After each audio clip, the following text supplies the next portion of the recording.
Baruch Hashem Yahuwah B'Hashem Yahusha HaMashiach. Shabbat Shalom. Shabbat Shalom, everybody. So, we're going to start this off. I modified it. I worked on it to try to get a song together to make it easier for everybody. So I'm going to give it a try and then let me know how it works out. Aleph Bet Gimel Dalet He U Azayin Ke Tet Yad Kaf Lamed Mim Nun Samek Ayin Pe Te Sad Kuf Ras Shan Ta'u. Is that better? I think y'all can try to keep it to the ABCs. Try to do it again. All right, everybody's gonna do it this time. So y'all ready? Aleph Bet Gimel Dalet He U Azayin Tet Yad Kaf Lamed Mim Nun Samek Ayin Pe Te Sad Kuf Ras Shanta'u. Alright, one more time. Some of them got more syllables than other ones. You said what? I say some of them got more syllables than other ones. Yeah. So, I'm not the engineer. No, you good, no. Alright, let's try it again. Aleph Bet Gimel Dalet He U Azayin Tet Yad Kaf Lamed Mim Nun Samek Ayin Pe Te Sad Kuf Ras Shan Ta'u. Hallelujah. Clap it up for yourself. Appreciate that. Troy, I'm going to need you to get Hey, how you say that second one real quick? I need you to get 2 Samuel 11. No, 2 Samuel 11. Tell. I'm gonna need you to get for me Deuteronomy 10, starting at verse 17. And so I'm gonna kind of deal with the Atbash thing a little bit, how Troy did last week, but pertaining to something different. So, Troy, you can start off at the top of 2 Samuel 11 and go from there. And I'll tell you when to stop. 2 Samuel 11, verse 1. And it came to pass, after the year was expired, at the time when the kings go forth to battle, that Daud sent Joab and his servants with him, and all of Yashrael, and they destroyed the children of Ammon, and besieged Rabbah. But Daud tarried still at Jerusalem. All right, stop there. So we're going to start off with, we're going to go through what their names mean and how it pertains to the scripture and how we can get an understanding of the Mashiach through this. So Daud, does anybody know what Daud's name means?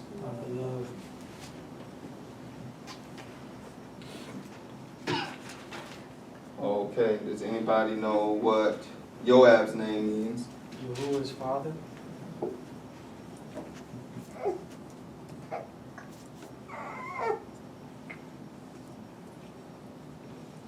Does anybody know what Ammon means?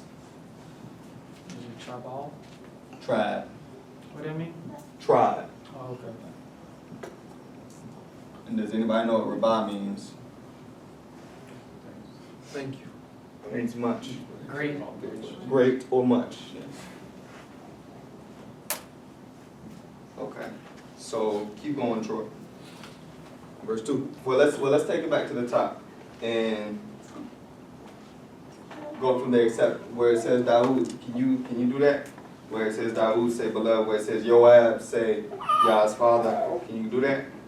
Can you do that?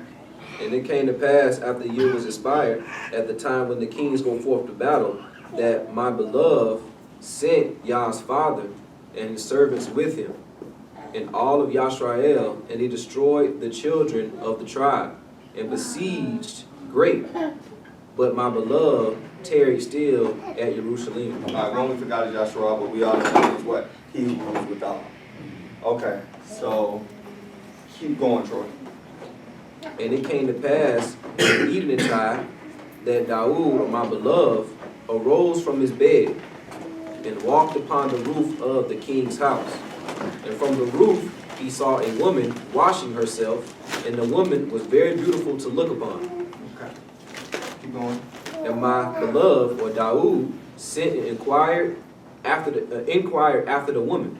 And one said, Is not this Bathsheba, the daughter of Eliam, the wife of Uriah the Hittite? All right, stop there. So, you got some more names on this one. Daud is my beloved, so 3. And Daud, or my beloved, sent and asked about the woman. And one said, Is this not Bathsheba? Does anybody know what Bathsheba's name means? Daughter of an oath. Yeah, the daughter of an oath.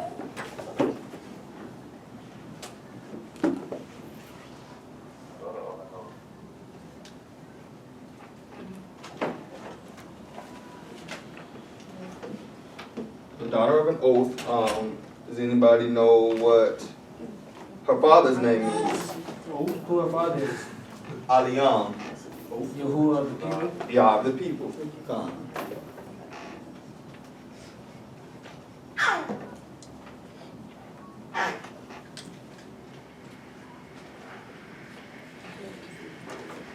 Does anybody know what? She said, okay, so my beloved sent and asked about the woman and said, Is this not Bathsheba, or the daughter of an oath, the daughter of Yah of the people, the wife of Uriah? Does anybody know what Uriah's name means? Yahuwah of light.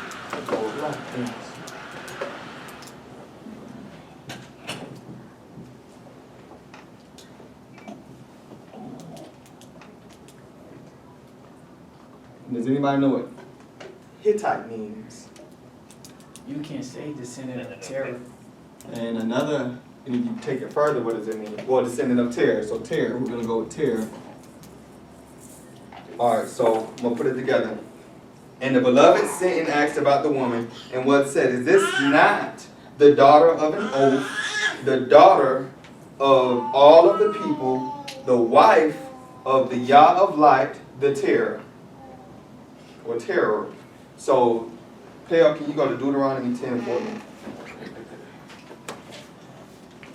So, Yah of light, the terror.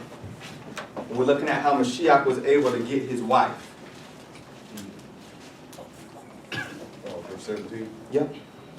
For Yahuwah Yah Elohim is the Elohim of Elohim, a Yahuwah of masters, a great Elohim, a mighty, and a terrible, which regardeth not persons, nor take reward. He doth execute judgment to the fatherless and the widow, and loveth the stranger, in giving him food and raiment. Love ye therefore the stranger, for you were strangers in the land of Egypt. Thou shalt fear Yahuwah thy Elohim, him shalt thou serve, and him shalt thou cleave, and swear by his name. It's 21. It's 20. Okay. He is thy praise. He is thy Elohim, that have done for thee these great and terrible things which thine eyes have seen. Okay, so calm right there. This is Yah the terrible. It says he's mighty and terrible. So then we look here, like it says, Yah of light. You look at Uriah's name. Uriah is a stranger because he's a Hittite, but what does his name mean? It means Yah of light, the terror, or the terror. So we're able to see the correlation between Yah terrible and Uriah's name and where it is that he's from. So Troy, pick it up at verse 4. But use the name if you can read. Yeah, 2 Samuel 11, verse 4. And my beloved sent messengers and took her, and she came in unto him, and he lay with her. For she was purified from her uncleanness, and she returned unto her house. And the woman conceived, and she sent and told Daud, and said, My beloved, I am with child. And my beloved said unto Yah's father, saying, Send me, what is Yah of light? Yah of light. Send me, Yah of light, the terror. Yah is my light, the terror. And Yah's father sent Yah is my light to my beloved. And when Yah is my light was come unto him, my beloved demanded of him how Yah's father did, and how the people did, and how the war prospered. What war? We know that the war that they're fighting is now is against what? Is against the tribe in what city of the great. So we can compare this also, this is Yah's my light. We can compare this to light and darkness as well. Verse 8. And my beloved said to Yah's my light, go down to my house and wash thy feet. Go down to thy house and wash thy feet. And Yah's my light departed out of the king's house, and there followed him a mess of meat from the king. All right, stop there. Pale, go to Proverbs 21:14. So we see here that the beloved sent unto Yah my father, telling him to send who? Yah is light. Yah is my light. So when we look at the word Elohim, Elohim means plural. It's not just one. It's dual. It's more than one. So when we look at Yah, we have to understand, especially YAHUSHA, He is the Word made flesh. So in every single word that is written, it is a manifestation of Him, and He plays every role in every part. It's a one-man show, if you could say it like that, essentially. And so when we look at the scriptures, we have to be able to understand it can be a story, but He can be playing every part within the story, but understanding how. So there you go. Proverbs 21:14. A gift in secret pacifies anger, and a reward in the bosom strong wrath. It is joy to do to the just, to do judgment. So it says a gift in secret. What's it? A gift in secret pacifies anger. So we know at this point, why would my beloved send a gift after Yah's my light has gone down to his house, which he would have been going to see what? His wife, if he would have went there.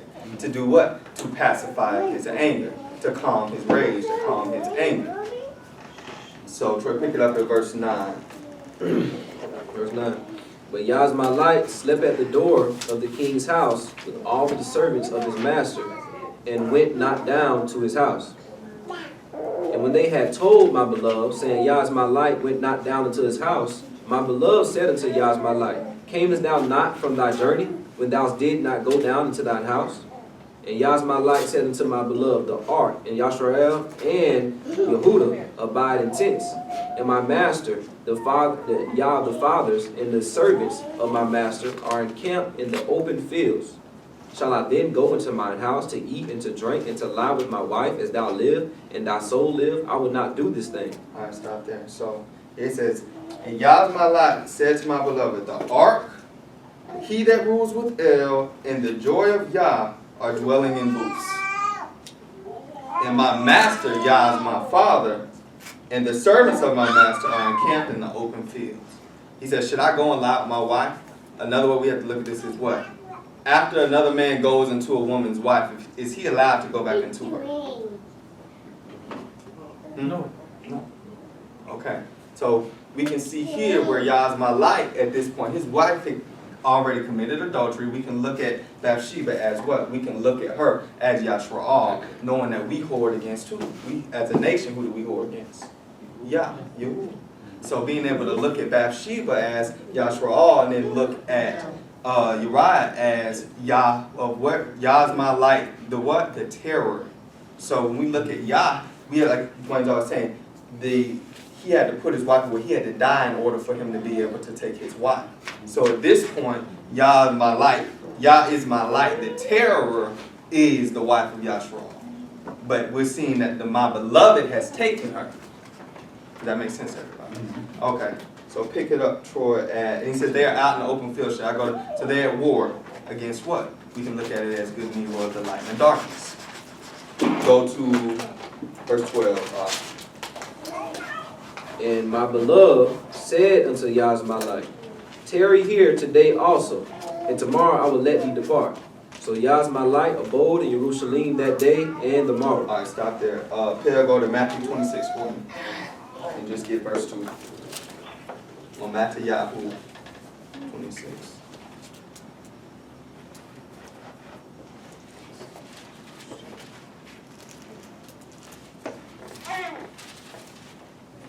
Ye know that after 2 days is the feast of the Passover, and the Son of Man is to be betrayed and crucified. Okay, let's stop there. So it says, you know in 2 days. What did my beloved just tell Yah is my light, Troy? It say, tarry here today also, and tomorrow I will let you depart. So Yah's my light abode in Jerusalem that day and the morrow. So how many days is that? It's 2 days. So we can see the correlation with the Mashiach there. And keep going, Troy. Verse 13, and when my beloved had called him, he did eat and drink before him, and he made him drunk. And that evening he went out to lie on his bed with his servants of his master, but were not down to his house. Okay, so stop there. We can look at that as he, and my beloved called him and he ate and drank before him. He made him drunk in that evening. He went out to lie down in his house. We can look at that as what? The past house. Because we know what's getting ready. Well, we're getting ready to see what's getting ready to happen to Yah's my life. But he says, in Matthew 2, it says what? He says, for tomorrow, for I shall be betrayed. The master must be betrayed. So we're being able to see that correlation. Keep going, Troy, 14. And it came to pass in the morning that my beloved wrote a letter to Yah's my father, and sent it by the hand of Yah's my light. And he wrote in the letter saying, set ye Yah's my light in front of the hottest battle, and retire ye from him, that he may be smitten and die. Okay, stop there. So what happened with Mashiach? In the morning, what happened? He was betrayed, he was handed over, he was put at the front of the battle, or where he was put up on the stake against the, who was he battling? He was battling death. And so knowing that he did what? He died. It says, what does the verse say? It says, keep going. He shall be smitten. Okay, so keep going, Troy. And it came to pass, when Yah's father observed the city, that he assigned Yah's my light unto a place where he knew that valiant men were. And the men of the city went out and fought with Yah's my father, and there fell some of the people of the servants of my beloved. And Yah's my light, the terror, died also. Okay, so right here we're seeing what has happened. The first husband has who? Yah's my light, or the terror has what? He has died. So at this point, Yashua or Bathsheba is what? She's no longer a married woman. Yeah, that's what I was looking at as terror died. I was thinking about death. Like death died, he put it away. So he has died. And then, so when we see that, when he says, like he said, he drew back from him, we know that when Mashiach went onto the stage, what happened? Yah didn't answer because he had become what? He had become sin. So we're just being able to see the correlation here where he says he put him in the front, but do not draw him back. He set him out there in order to do what it is that he had to do. He had to die. So keep going, Troy. Then Yah's my father sent and told my beloved all the things concerning the war, and charged the messenger, saying, when thou hast made an end of telling the matters of the war unto the king, and if so be that the king's wrath arise, he say unto thee, wherefore approach ye so nigh unto the city, where you fight? Know you not that they would shoot from the wall? Who smote Abimelech, the son of Yerubbasheth, and not a woman cast a piece of millstone upon him from the wall, that he died in the beds? Why went ye not to the wall? Then say thou, thy servant Yah's my light, the terror is dead also. All right, stop there. So we got some more names here that we have to break down real quick. Anybody know what Abimelech means? My father is king. You don't know what story that come from. Which one? Abraham. No, what are you talking Is about? that Judges? That's from Judges. You talking about dropping that millstone from his head. Oh, I thought you were talking about That's Judges chapter.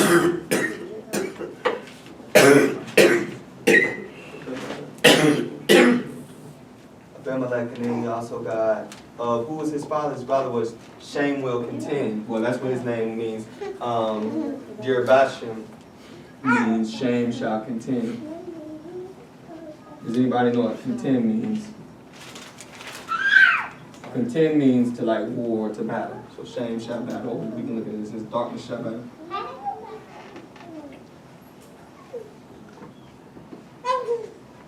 And the last one is Tebets, which means, or thieves. It means conspicuous, well, conspicuous. Does anybody know what conspicuous means? It means out in the open.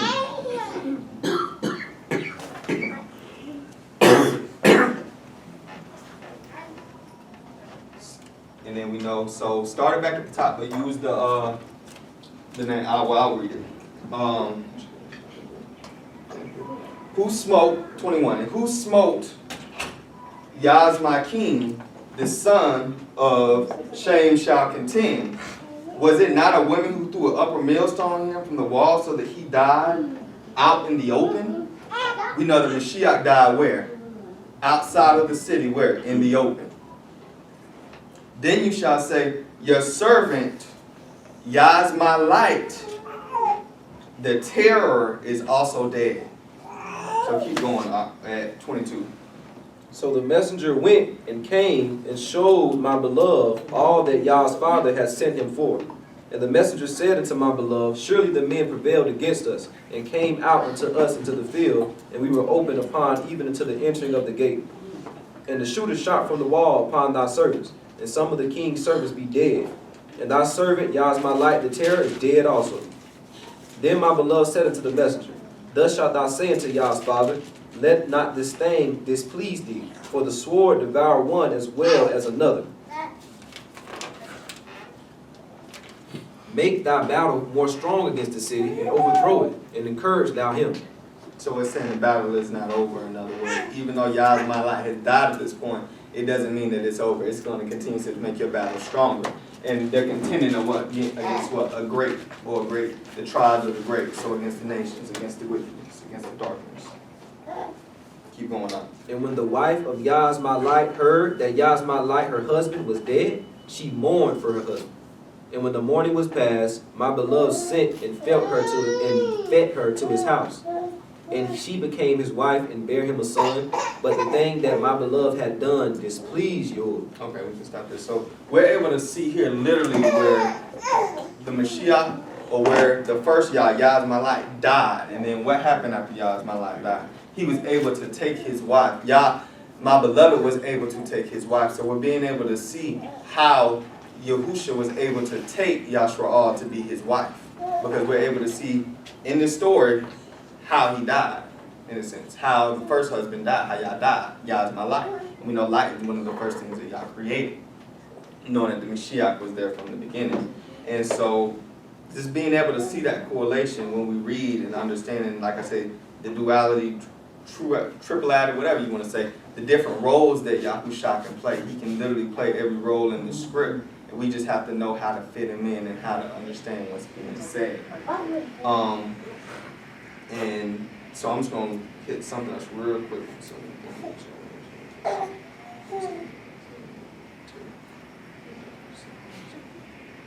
All right, so shoot over to 12 and 18 for me out. Chapter 12, verse 18, 2 Samuel. And it came to pass on the 7th day that the child died. And the servants of Daud, or my beloved, feared to tell him that the child was dead. For they said, behold, while the child was yet alive, we spake unto him, and he would not hearken unto our voice. How will he then vex himself if we tell him that his child is dead? But when my beloved saw that his servants... He didn't say anything else after that? And my verse says, he may act terribly. We know that what just happened, Yah is my light, the terror, or just what? He just died. So, like I said, my version says that. So we're able to see that. So keep going, keep reading 19. And when my beloved saw that his servants whispered, my beloved perceived that the child was dead. Therefore my beloved said unto his servants, is the child dead? And they said, he is dead. Then my beloved rose from the earth, and washed, and anointed himself, and changed his apparel, and came into the house of Yahuwah, and worshipped. Then he came to his own house, and when he required, they set bread before him, and he did eat. Okay, so stop there. So it says, my beloved then rose up from the ground. What did Mashiach do? He rose. We're able to see the death and resurrection with this as well. Next chapter over. Just got to the main point.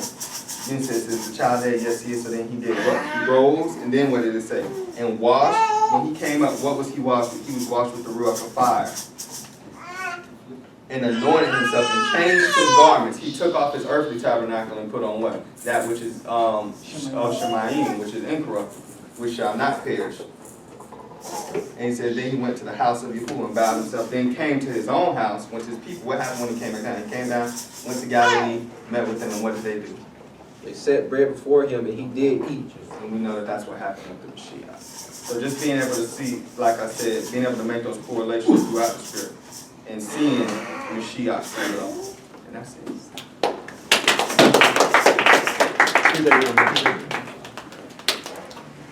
Good? No, you still want to work, you don't stay, because you don't mind working.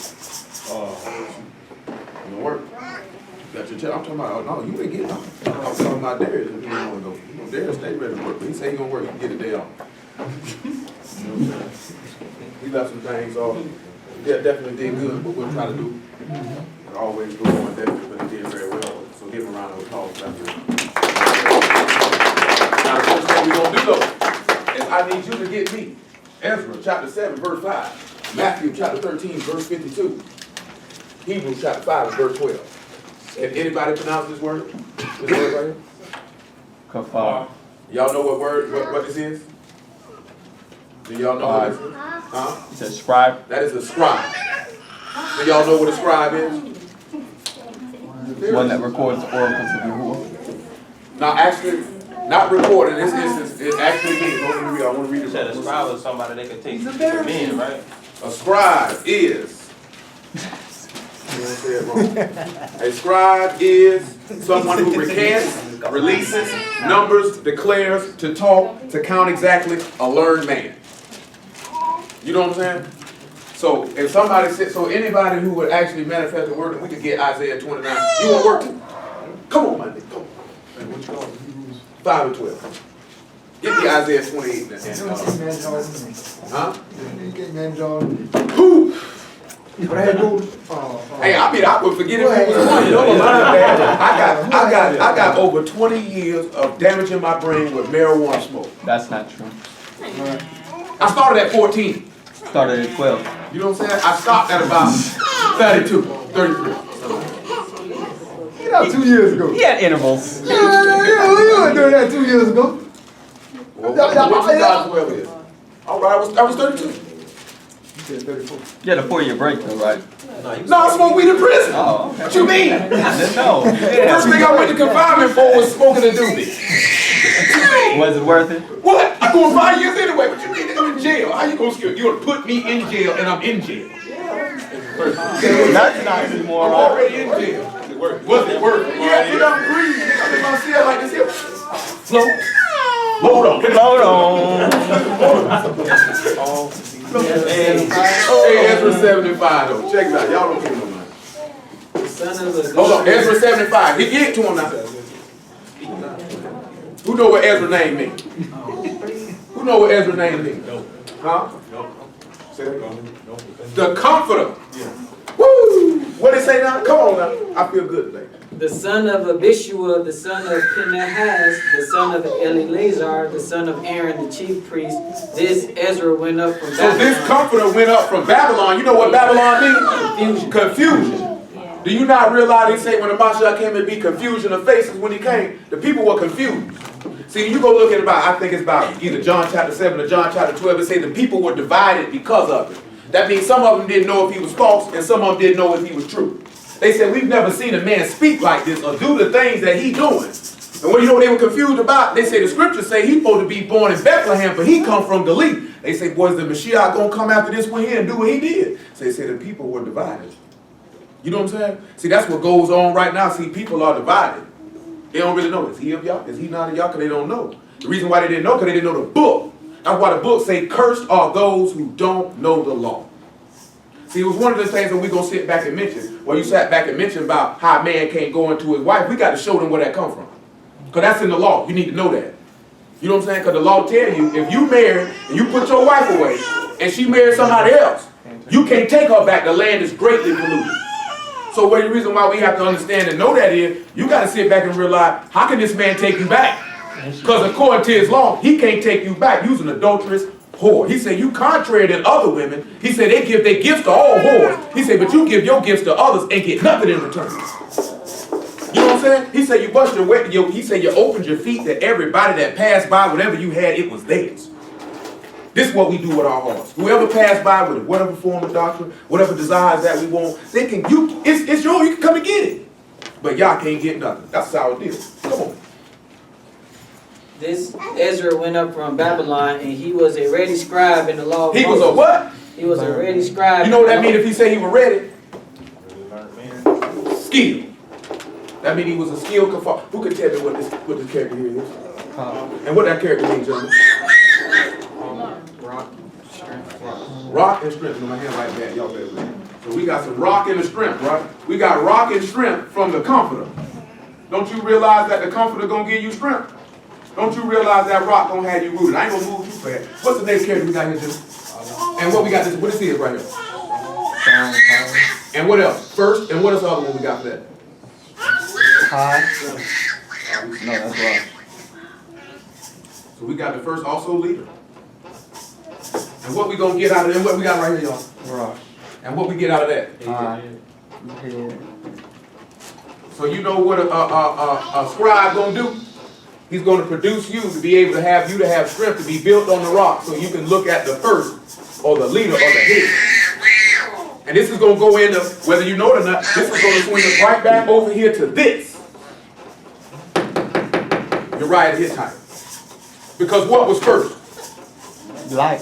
Yahuwah. He said, let there be light, right? Yeah. So then you know what that means? That means that's what a scribe is going to do. This is what we were talking about last night. Those who have Tabuan have this level of understanding, who are skilled to be able to instruct the people. This is what we were talking about when that Ruach in Isaiah 11 came on the Mashiach, and then you see that same Ruach coming on him in Matthew chapter 3. That was not the eternal Ruach that came on him in Matthew chapter 3. Did you say Tabawan? Yeah, I mean, hey, man. Taboon. Whatever, hey, no, that's what I appreciate you. I'm just speaking that Lashawan. Yeah, I'm talking about all that. I ain't never heard. But you know what I'm talking about? But when we turn around and look at this, that means those who have that skill and understanding are going to get you to the head and to the light. Satan is never going to get you to the head. He's not going to bring you to that. That's not his objective. You know what I'm talking about? This is how you're going to be able to, when you have this here, to discern between what is light and what's darkness. That's why you say the people that don't know the law are cursed. You're damned. Because you're not going to be able to discern, to know the difference between what is good and evil. Now, we're also going to look at, when we see this in a moment, that obviously if you're a babe, then of course you're not going to have that ability.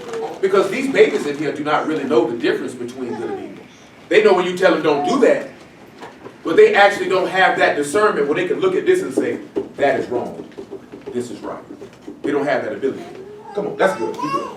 13 and 52. Matthew, come on, Troy. Matthew 13:52. What does he say? This is a Mashiach talking.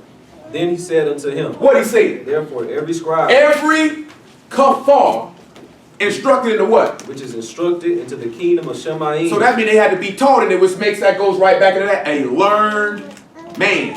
Come on. is like unto a man that is a householder, A householder. which bring forth out of his treasure things new and old. That means he's going to be able to bring forth out of his heart understanding, skill. Come on. And it came to pass. That's good. That's good. Isaiah 28:9. Let's see what he say. Whom shall he teach knowledge? And whom shall he to make understand He knowledge? say, who is he going to cause to understand the teaching? Them that are weaned from the milk and drawn from the breast? Can't be no baby. Come on.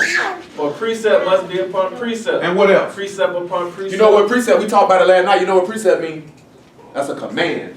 That's an instruction. Go ahead. Line upon line, here a little, there a little. So they're going to pull everything out of old and the new, right? Come on, Pale Hebrew 5:12.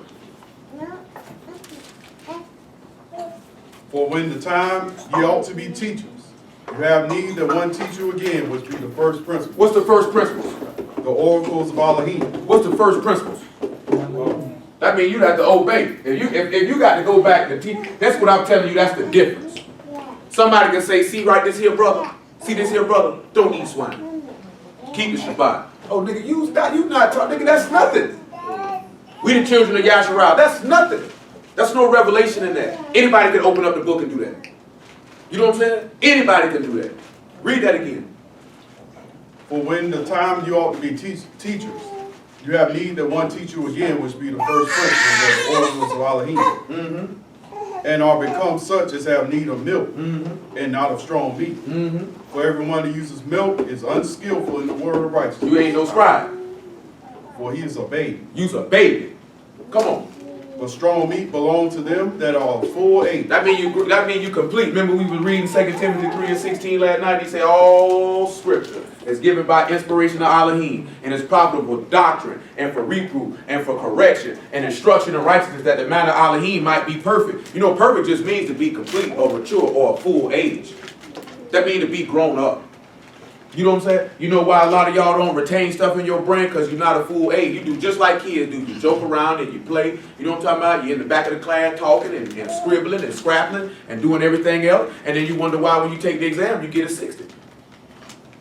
You know what I'm saying? You wonder why when you get your report card, you sit back looking at mama gonna beat me when I get to the house. Because you sat around and played, but the beating you gonna get out of this one here is gonna be fire and worms. You can't fail this exam. And the worst part is, it's an open book test. How you fail an open book test? You said, how many of y'all ever failed an open book test? That's how it is. You know what I'm saying? That's a sour deal. You know what I'm saying? You know how bad you have to feel to fail an open book test? And you know why you don't fail an open book test? Because you thought you could play around. You know when you thought this here? Well, shoot, well, we got 6 more weeks. I can play. We got another semester after this. I can play. You don't want to play with this one here, man. You want to do right the first time. Come on, sir. The strong meat belongs to them that are full age, even those who by reason of use. By reason of use. So you know what happens? When you actually use the word, you're able to do something. What is that you're able to do? Have their senses exercised to discern both good and evil. I mean, then now you would be able to know what's good and evil because you would, remember how we read, forsake not my Torah?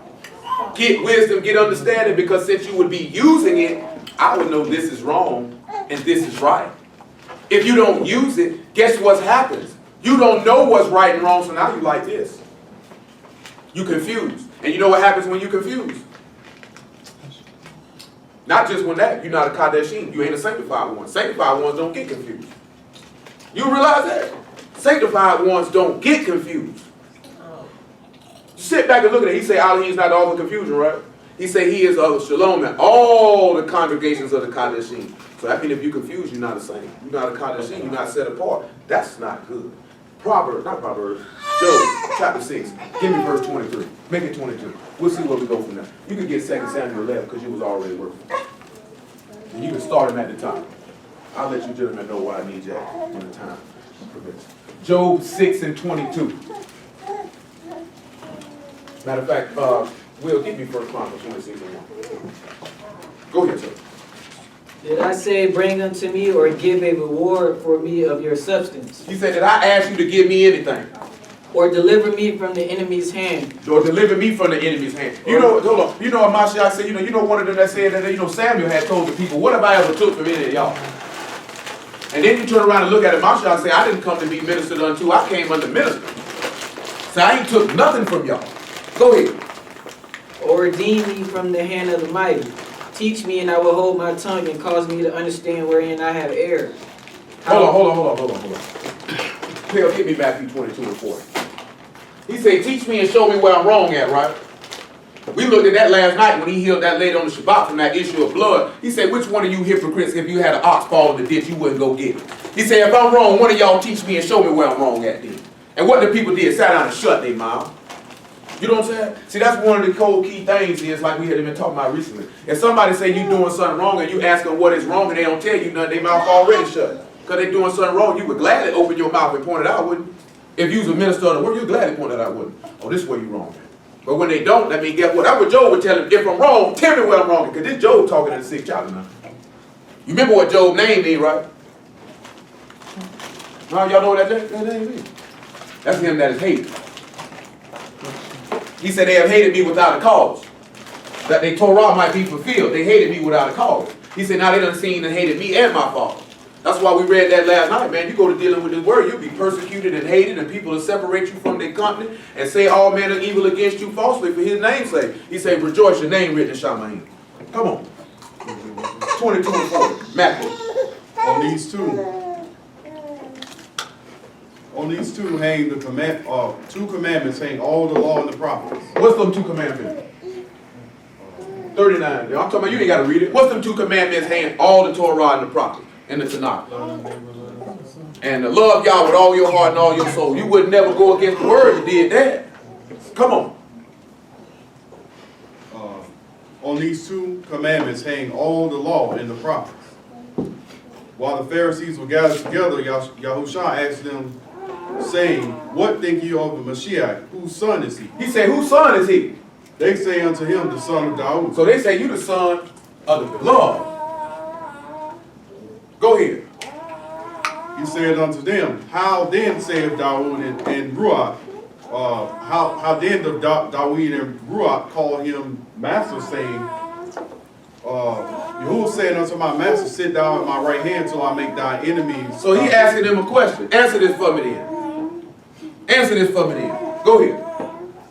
If Daoud didn't call him master, how is he his son? He said, if he said that's his master, you know what else he was just telling them then? You know what else he just telling? Them names on here, what was he just telling? Yo, he just sat back and said, if David's not my father, then guess who my father is then? You know, he said, y'all my father then. He said, if I ain't David's son, then who my daddy is then? Go ahead. And no man was able to answer him a word. He ain't answered Job a word in that there. Come on, let's get that Job tried to say. We're going to get to this shame shall contend. You sit back and look at that. You know what shame is? You know what another word in the book for shame is? What's the word for shame in here? That pertains to shame. Anybody got an idea? Reproach. Come on, sir. Teach me and I will hold my tongue. He told him, teach him he'll be quiet. And cause me to understand where I erred. Show me where I'm wrong at. How forcible are right words. He said how forcible. You know what that means? You know how powerful right words are? You know how powerful, that's why we read that last night, that's why Paul say, I persuade men, knowing the terror of the master. How forcible or how powerful are right words. You remember we looked at Ecclesiastes chapter 8 long time ago where the word of the king is, there's what? Power. You know how powerful right words are? You know how powerful that is? You know what I'm saying? Matter of fact, before you read that 1 Chronicles 26 and 5, give me James chapter 1 verse 21. Go ahead, Will. Give me James chapter 1 verse 21. You know how powerful right words are? See, if the words ain't hitting you, guess what that means? That means the trust that y'all really ain't in your heart. You really just playing. You know what I'm saying? See, y'all go ahead and do certain things, weed a nigga on out. Come tell you, man, this thing ain't really that important to everybody like they claim. Because too much stuff get in the way. Too much stuff get in the way. Well, you want to say your soul ain't nothing getting in the way. Not man, not woman, not child, not job, not nothing in the world. You know what I'm saying? That stuff go to getting in the way. You ain't built for this. Man, I'm telling you something, man. This thing is not built for the mentally weak. You know what I'm saying? It's not. You can have periods where you be weak, but if you don't get that intestinal fortitude built up, you'll crumble. That's why he said if you faint in the day of adversity, your strength is small. That's why I'm sitting there, I tell you, like, before y'all came in here, we were looking at Shadrach, Meshach, and Abednego, or Hannah, Mishael, and Azariah. Them boys said, we careful to answer you in this matter. We dare not worship another God. We dare not. They sit there looking at that furnace. That thing hot. You gonna have to make it do what it do, man. He said, if it be God's will, we shall be saved. You know what I'm saying? If not, you gonna have to make it do what it do. Because I could care less what you talking about. I ain't doing that. That's why I said, what you gonna do when these people put a barrel in your face? You know what I'm saying? Like right now it's all gravy because you just sitting here. It's a whole other thing. What you gonna do when you looking down the barrel of an AK-47, an M16? Is your confidence gonna be in that if y'all able to save me, so be it, and if not, so be it? Or is you gonna fold? You know what I'm saying? Or is you gonna sit back and scream? Well, I know some Yahudim around the corner just to save your life. You know what I'm saying? Come tell you, boy, niggas is gonna fold. When it come down to losing their life, because niggas ain't ready to die. You know what I'm talking about? You got to be ready to die. Since I say that, one of y'all get me Revelation 12:11. Before we even go any further, somebody get me Revelation 12:11. Well, you can't love your life, man. We read that last night. He said, he that love his life gonna lose it. He that loses his life gonna save it. You know what I'm saying? That man said, I seen under the altar those who were beheaded that wouldn't worship the beast. Now, I done told people, I ain't going to sit back here and say that y'all will forgive all your transgressions if you do it. But there's a strong likelihood, boy, your soul might be saved, boy. You go that far with it. I'm talking about regardless, even if you had no bail or fully all this, I'm talking about to go that far with it. Well, I ain't doing that, sir. the only reason we wouldn't do it is you know. You know what I'm saying? I wouldn't do that, sir. I can't do that. I ain't taking that moral. I ain't worshiping your image. I'll die before I do that. You know what I'm saying? How many people gonna really have that type of heart to do that when that time comes? These people gonna be, you'll be watching niggas getting beheaded. I'm talking about seeing it. Next one. Next one. You sit there looking like this here like, what? You know what I'm saying? Come on, man. Whoever got Revelation 12:11. And they overcame him by the blood of the You Lamb. remember that's y'all call, right? They overcame him by the blood of the Lamb. And by the word of their testimony. And the word of their testimony. And they loved not their lives unto the death. They ain't even love their life to death. Therefore rejoice, ye Shamayim. Rejoice. Ye that dwell in them. Woe unto the inhabitants of the rocks and of the sea. Mm-hmm. For the devil is come down unto you, having great wrath, because he knoweth that he hath but a short And then we time. got somebody up here who will bring us some wrath. This man here come to bring some great terror. Come to bring some great wrath on your head. See, we'll sit back, we're going to look at that in a second. He come to bring some great wrath on your head because he know he ain't got but a little bit of time. Come on, where you at, sir? James 1:21. James 1:21. Wherefore lay apart all filthiness Get that sin to the side. and superfluity, And your stubbornness. and naughtiness, and receive with meekness the engrafted word, which is able to save your souls. So this is what the kafar trying to give you that word so you can receive it. See, that's why he said you can't hear without a preacher. So somebody has to deliver it to you that you might receive it to save your soul. But be ye doers of the word, The doers of the and word, not hearers only, deceiving your own self. you lying to yourself. You sit there hearing it, you ain't doing it. You know why you ain't doing it? Because you haven't allowed it to engrave. You know something, the graph merge. Somebody give me Psalms 119 and 8. Make it 7. Keep on reading those, Will. All right.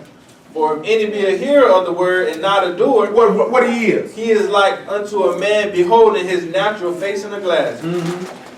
For he beholdeth himself and goeth his way, and straightway forgetteth the manner of man he was. He forgot who he was. But whosoever looketh unto the perfect law of liberty, If you look at that perfect law of freedom and continueth therein, and walk therein, he being for not forgetful hearer. you know what ends up happening? You know, that's one of the principles getting understanding. You know, I mentioned some of them to you last night. You know, some of the principles of getting understanding is faith, love, fear, sacrifice, and another one is hearing. See, when you hear the word, but you don't lay it here, you forget it. And when you forget it, you're not gonna walk in it. And when you don't walk in it, you get unstable. Whosoever looked into the perfect law of liberty and continued therein, he being not a forgetful hearer, but a doer of the word, this man shall be blessed in his deed. If you remember what the word is saying, you walk in it, the man can bless you. Psalms 119 and 7. Give me 6. 6 just come to my head for whatever reason. Whoever got Psalms 119, verse 6. Then shall I not be ashamed when I have respect unto all thy commandments. Did he just tell you that if you stay in that you remember his word, you'll be blessed in his deeds, then you wouldn't be ashamed. You know why you wouldn't be ashamed? Because somebody would have already contended to take away that shame. And we'll sit back and look at that. Somebody's already contended to take away that shame. Go ahead. I will praise thee with uprightness of heart. You already said, I'm going to praise you with a blameless mind. That's why Paul say, he say, with the flesh, I serve I would like to say, besides delight after the law, after the inward man. You know what I'm saying? So I serve the law in my members, but inwardly I serve the law of Elohim.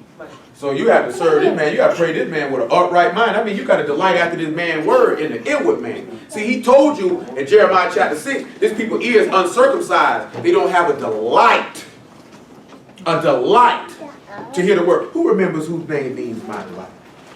Delilah. No, that's daughter of the night. It is. It's in Ruth. You know what I'm saying? My delight.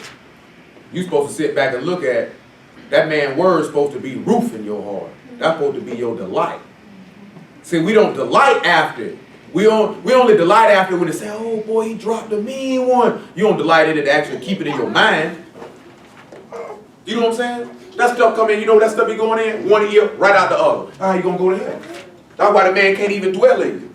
That's one of the instances, like I would tell you like this here, because somebody asked me this here. They say, how come when you pray, you hear certain things when you pray? Because I listen, nigga. It's like to be dead honest with you. You know what I'm saying? And I trust and believe in him. That man is not going to communicate with the spirit of another who doesn't trust in him, or one who definitely is not going to listen. You know what I'm saying? Why would how many of y'all would sit back and keep talking to a nigga and ain't gonna listen? I'm talking about you trying to direct him and get him somewhere you want him to go. And he's supposed to trust in you with his whole mind, his whole heart, and you tell him, go around the corner. He'll be like, I ain't going. You know what I'm saying? Get up and go outside. I'm standing in the bed. Then there's no need for me to direct you to tell you anything because you're not going to believe it or listen to it anyway, so what's the point? You know what I'm saying? See, the sin back in there also is another reason why y'all would not communicate with her, because you're still carnal. So your flesh is enmity with him. So therefore he can't even reside there. You can't even please him because you're carnal. You know what I'm saying? That's what the book say, right? He say, hey, he that's in the flesh, they can't please Elohim. So if you still carnally minded and carnally thinking and carnally behaving, Yah can never dwell with you because he don't dwell with flesh and blood. It's impossible. Go ahead, man.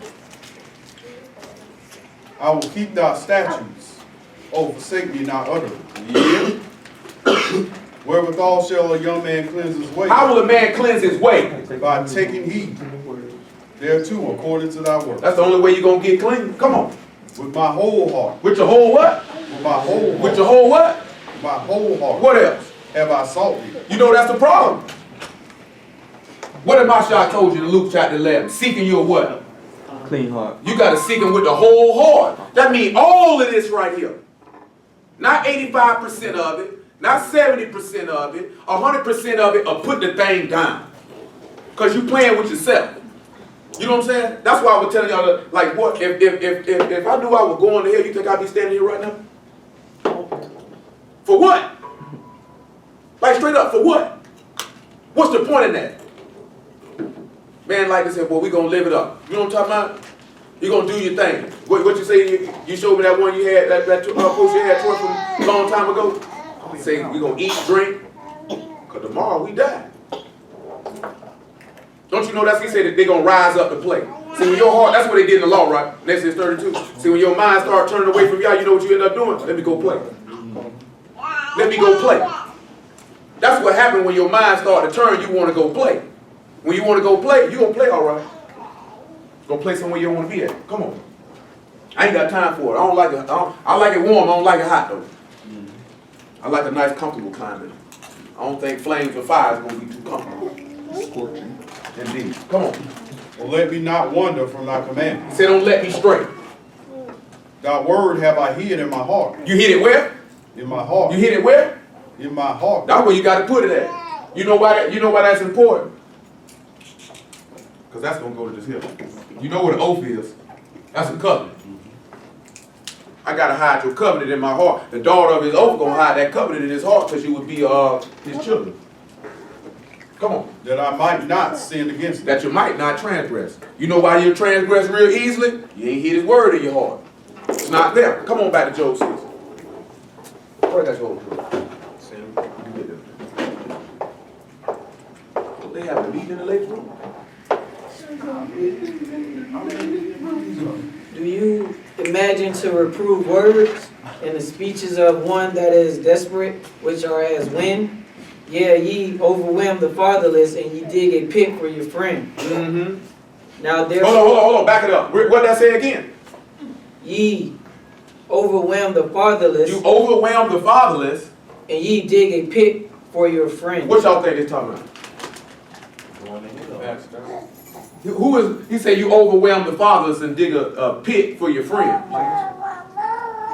But who, yeah, you know the one that Judas dig the pit, but who the fatherless then? Well, how is he fatherless? Because he came out in the order of Melchizedek. He said y'all is his father. How is he fatherless then? He came in the order of Melchizedek. He had a father though. Remember his father, when you look at it naturally, but when we look at YAHUSHA HaMashiach not having no father, you had already mentioned it. My Elohim, why have you forsaken me? Therefore I was fatherless. They overwhelmed him. Get Matthew 26 and 52. They overwhelmed him. You said Melchizedek had a father naturally. Not naturally. We're talking about he didn't. What he said back looking at is Yah was his father. Yeah. Not Joseph, but he had a mother. He said you overwhelmed the father. Yeah, I know that. So when you looking at him, when you looking at Mashiach not having no father because Yah turned his back on him, he forsook him, he was fatherless. They overwhelmed the father. You gotta realize when he drunk that cup, he no longer had a father. You know why he no longer had a father? Because he above your father the devil. Because he became sin at that point when he drunk that cup. Therefore he didn't have a father. Not that he was of the devil, You know what I'm talking about? But he became sin, because he say, he that commits sins is of the devil. He that born of Elohim do not commit sins. And this are the sons of the devil and the sons of Elohim manifest. So when we look at, because we already looked at that in a second, we're going to go back to 2 Samuel, see that again, when he talking about drink this cup. When he drank that cup, he no longer was a father. He no longer had a father. You know why? Because everybody got one creator, but we don't have the same father. You know what I'm saying? That's why he's saying, you above your father the devil, the lust of your father ye will do. Well, he had to become sin, so therefore he was fatherless, because Satan definitely wasn't his daddy. You know what I'm talking about? But when he became sin, Yah could no longer be his father, because there is no iniquity with our Almighty. So he was fatherless, so they came to overwhelm him. Come on. Matthew 26. Well, Pierre got it.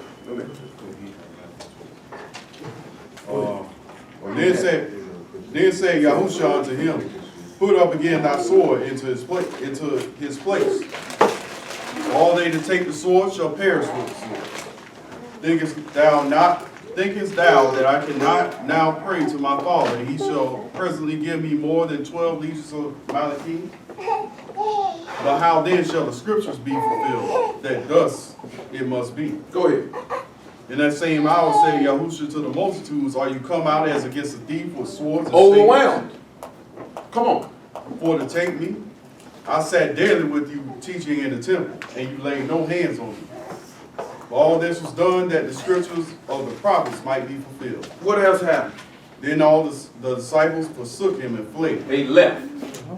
Just like you read in 2 Samuel. They left. But you also sit back looking at, we're not going to get it, but in Revelation 12, they say that great dragon will spit out a flood and come after the woman, and he went to make war with the remnant of her seed that had the testimony of YAHUSHA and kept the commandments of Elohim. So that means that we would be overwhelmed. So it would seem like we would be fatherless, because it would seem as if Yah was not with us. And that they were digging a pit. He said dig a pit for his friend. Well, we already know what Judas did. He was digging a grave for him. Finish Job chapter 6. Now therefore be content, look upon me, for it is evident. Be content and do what? Look upon me, for it is evident unto you if I lie. He says it's evident to you if I lie. Troy, give me John chapter 14, verse 1. He said, look upon me and be content. No, to be content means be at peace, relax, chill out. Look upon me whom you have pierced. Look unto me and be ye saved, all the ends of the wrath. Ain't that what he told you yesterday on 45 by 22? So when you look at the Son, and we just sit back looking at this here, because Job is sitting there teaching the people, all he's sitting back talking about is this. That's what a scribe is supposed to do, is to get you here. Give me 1 Corinthians 11. Come on, sir. Let not your heart be troubled. Be content. Ye believe in Elohim, believe also in me. What up? In my Father's house are many mansions. Uh-huh. If it were not so, I would not told you. If you can say that I'm lying, show me then. I go to prepare a place for you. Go ahead. And if I go and prepare a place, I will come again and receive you unto myself. That's where I am, and there you may be also. Go ahead. And where I go, you know, and the way you know. Really? And Thomas said unto him, Master, we know not whither you go, and how can we know the way? And Yahushua said unto them, I am the way, the truth, and the life. No man cometh to the Father but by me.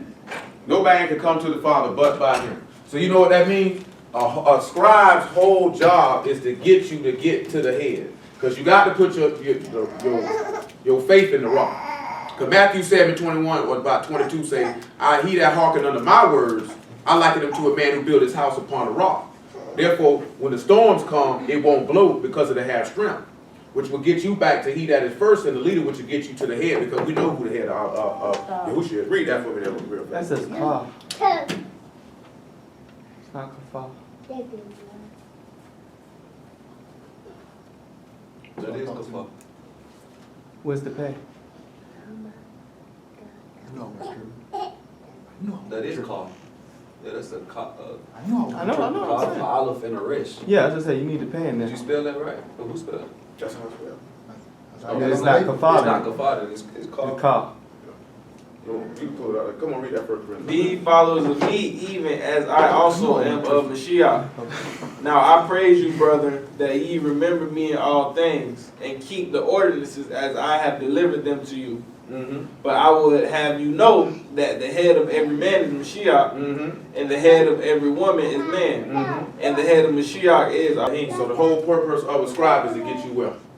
Why you think what a Mashiach was trying to do? He said you couldn't get to the Father but by him, right? So you got to go through the rock and the first leader to get to the head. A scribe job is to get you to the head. You know what I'm saying? That's the whole objective and purpose, is to get you to the head. And you can't get to the head but by the Son. Finish that, John 14. Sir. I am the way, the truth, and the life. No man cometh to the Father but by me. Mm-hmm. If you had known me, If you had what? If you had known me, you would have known my Father. You would have known my Father. And from henceforth you know him and have seen him. He said, you know what are you telling him? You would be able to discern now. You would have been able to discern. Go ahead. Philip saying to his master, What he said to him? show us the Father and it suffices He us. say, show us. Yahusha said unto him, have I been so long time with you, and yet hast thou not known me, You Philip? ain't known me, man. He that have seen me have Ain't seen that something the though? Father. Because we was talking about that. Ain't that something you could be with somebody for a long time, you still ain't known it. You know what that means? If you've been with somebody for a long time, you still ain't known it. You wasn't paying attention. Go ahead. He that have seen me have seen the Father. You seen me, you seen the head then. And how sayest thou then, show us the Father? How you gonna tell me to show you that? That's good, man. Finish Job try to say. Return, I pray you, let it not be iniquity. Return, I pray you, and let it not be what? Iniquity. Let it not be what? Iniquity. Yeah, return again, my righteousness is in it. Woo! Is there iniquity in my tongue? Is there iniquity in my tongue? Cannot my taste discern perverse things? He said, cannot I taste or discern perverse things? Go ahead. That's it. Now what y'all think that could mean when he say return? Let it not be iniquity, my righteousness is in it. Here, give me 1 John chapter 3 about verse 4. He said his tongue can taste wicked or corrupt things. You can get your 2 Samuel 11. He said, if you return, don't let sin be in it. My righteousness is in that.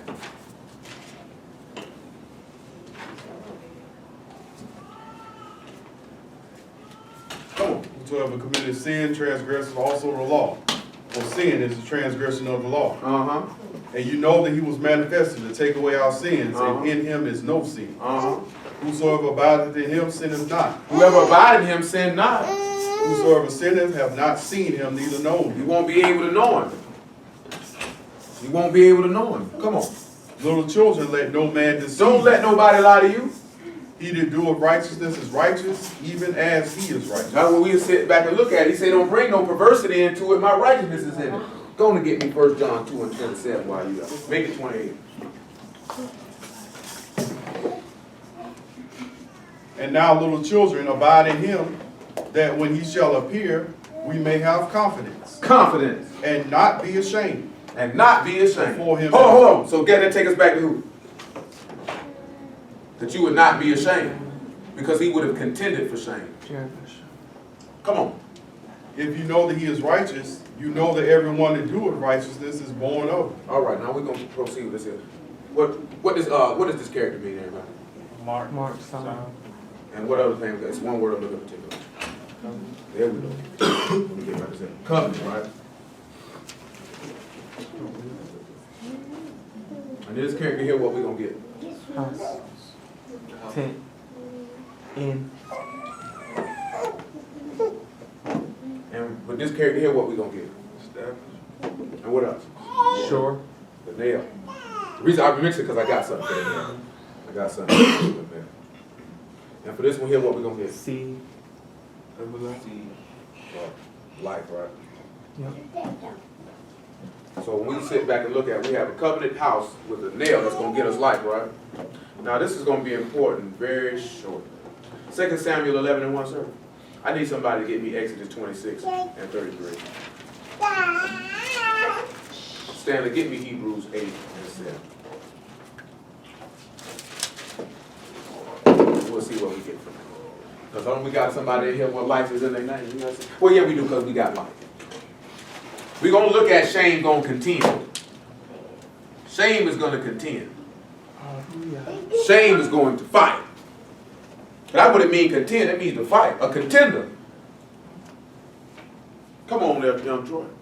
And it came to pass after the year was expired, After the year was expired, at the time when the kings go forth to battle. when the time that the kings go forth to battle, why would that be important? At the time that the year is expired, it's time for the king to go forth to battle. What he sat back and told you, he said, my time is at hand.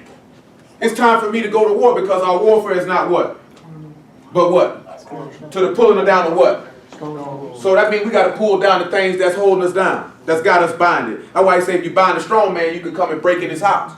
You know what I'm saying? He said you can't spoil a man's house unless you bind him up first. That's why Satan come and try to bind you up in your iniquities and in your flesh, and he can come spoil you. You know what I'm saying? You got to bind him up. Come on, sir. Yes, sir. And at the time when the kings go forth to battle, that Daoud sent Joab. He said, my beloved son, my father. Yah is my Abba. That's who he's son. My beloved son, him. Now, I'm going to pause. Now, how are we going to sit back and look at that? He said, my beloved. Now, we know from Matthew 17:1, what did the Most High Yah say about the Mashiach? This is my beloved son in whom I'm well pleased. But now they said, Yah is my father. Now, how is this going to be important? Somebody get me Isaiah 9:6. Somebody else get me Isaiah 59:20. We already read about being born of a Mashiach, right? In John, right? So guess what that means? If you're born of him, guess what that would make it? Be your father, right? And if he's your, you know what fathers usually do with their sons? Usually take them, right? They kind of like bring them in the house, right? You know what's usually supposed to happen before you have a child? So you're supposed to already hit into a covenant before you can get him in the house. The reason why we sit that there, if you would follow that John 14, he said, my father's what? There's many what? Mansions. That means I got a lot of houses for my sons. Because I got many. I got a lot of children. And so it's Come on, sir. Yes, sir. For unto us a child is born. Yes, sir. Unto us a son is given. Yes, sir. And the government shall be upon his shoulders. Now, see, I was going to talk about bird. You called it too. We ain't get nowhere near it. You know what I'm talking about? Nigga, I know it, because I know you. No, not even on me. Just different direction. I ain't had nothing to do with that. Oh, like I said, now. I mean, I had it in my mind, because boy, you sit back, look at that beard on his shoulder. I don't know what I'm talking about. You know. No, I mean, because it's only because of what he touched. I can't really win in the direction of what he touched. Exactly what I said. No, I mean, I thought he was going to do a sentence, and then I just was going to just work his sentence round in there. No, but I said, Switch it up, you know, I'm a man of surprise. It ain't gonna happen. You know what I'm saying? But I'm sitting there telling you, because when we sit back looking at bearing that burden on your shoulder, like I told you this before, we supposed to carry each other burdens on each other's shoulders, because the Mashiach carried yours. You know what I'm saying? Y'all sit back and look at it, right? Everybody who served this man take all their troubles, all their problems. He say, lay your burdens down and come unto me. So everything you got going on, you take it to him. And he carried it. And then we supposed to be in his image and we can't carry each other's. Even when he got weak, you know what happened? They could have got Simon Cyrene to carry it for him. You know what I'm saying? He said, well, I can't carry it. I'm getting a little weak. He said, you know what? Two better than one. If he falls, somebody be there to pick him up. Come on, Simon. Still fulfill the book. So that shows us the same thing. If a Mashiach had somebody to help him carry his burden, that means you would need each other to help you carry yours. In a sense, this servant, the butler, helped Joseph carry his burden. Absolutely. Pulling him up. Absolutely. Yeah, I was going to hit Joseph on that particular topic, as well as Jacob and even David and Jonathan. Yeah. You know what I'm saying? And many others. See, Job's friends didn't help him carry his burdens. You know what I'm saying? Left him out there to carry. You know what I'm saying? And many others. Hey, man. That's what we do. Come on, sir. And his name shall be called Wonderful. Called what? Counselor. And what else? The Mighty Elohim. The mighty Elohim. The Everlasting Father, Prince of The everlasting what? Father. Whoa. Whoa. That's what he going to be called. So Mashiach going to be called the Father. What I got you? Isaiah 59:20.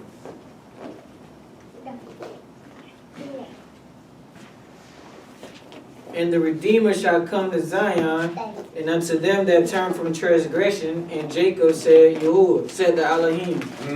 As for me, this is my covenant As with for them. me, this is my what? This is my covenant with them. Remember now, this is dealing with those who have skill to impart understanding or teach the people. So that this person, one who has skill, a scribe's job, he's going to give him understanding to do what? To get you to be a partaker of the covenant, to get you in the house, that you could be secured by the nail, that you might have everlasting life.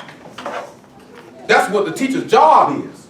So he has to give them the skill and the ability to do that. You can't give yourself that skill and ability to do that. It's not of man. Remember, we read that last night in 2 Peter, right? It said it didn't come by the will of man.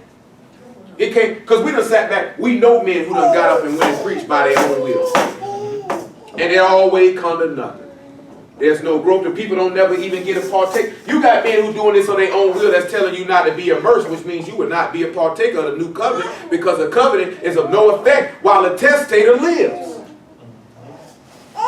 That's why some of y'all, like I was mentioning, you wondering why, well, how come y'all don't do this with me? Or how come y'all don't manifest this to me? Because you haven't became a partaker of the new covenant, because you haven't died. You know what I'm saying? Once you do that, you can be a partaker. As long as you're alive, you're not a partaker. Once you die, you can become a partaker. Because you know what happens once you die? Then you would resurrect the life everlasting. Because it's right there with the nigga. You got to die to get life. To get in the house, you got to be a partaker of the covenant. To be a partaker of the covenant, to get in the house, you got to die. Then from your death, you get life. That's what the teacher's supposed to show you. That's when he give you the skill to show you. You think we be doing all this stuff just to do it? Just to impart information because it sounds cool? Absolutely not. Come on, sir. My ruach that is upon thee, and my words which I have put in thy mouth shall not depart out of your mouth, nor out of the mouth of your seed. Not in the mouth of your what? Seed. And what else? Nor out of the mouth of your seed. If you got a seed, what that's going to make you? Father. And remember what it says in Galatians, right? He say not seeds of many, but seeds of one. And that seed being who? So if it's talking about, if it say not seeds of many and seeds of one, who that's going to take us back to who name mean Father? Abraham. Ain't that something? That means we'd have to be born of him. That means we have to be a partaker of the promise, would take us right back to what he was looking at last week in Bereshit 17 or Genesis 17 with that circumcision. You're not a son, you're a bastard. The bastard will never enter into the body. It'll never happen. What I got you? What was that? Go back to 2 Samuel. Come on, sir. What verse you in? 1 still. Okay. And it came to pass after the year was expired, at the time when the kings go forth to battle, that Daud sent Joab and his servants with him, and all the Yashrael. And they destroyed the children of Ammon and besieged. So he said he sent his servants and they did what? They destroyed the children of who? Ammon. Of the tribe. They destroyed the tribe. Of the nation. They destroyed the tribe. Go ahead. And besieged Rabbah. And they besieged where? The great. So they destroyed the great tribe. Now what we going to sit back and look at what tribe is great that they destroyed? Come on, keep reading. But Daud tarried still at Jerusalem. He stayed back in the city of Shalom. Y'all will sit back. Y'all know what great tribe that is they destroyed? Who know what great tribe that is they destroyed? Yehuda? Somebody get me Revelation 12 and 9. So they went to war to destroy the great tribes.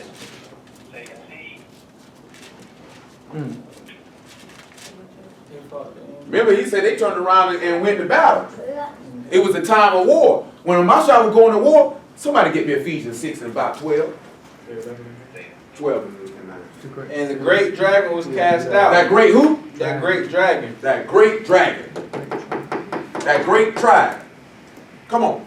That old serpent called the devil and Shaitan, which deceiveth the whole world. He was cast out into the rocks, and his messengers were cast out with him. You got to remember, he said it was the time of war, right? That the king go to battle. 6 and 12 Ephesians. He wasn't going to war with no flesh.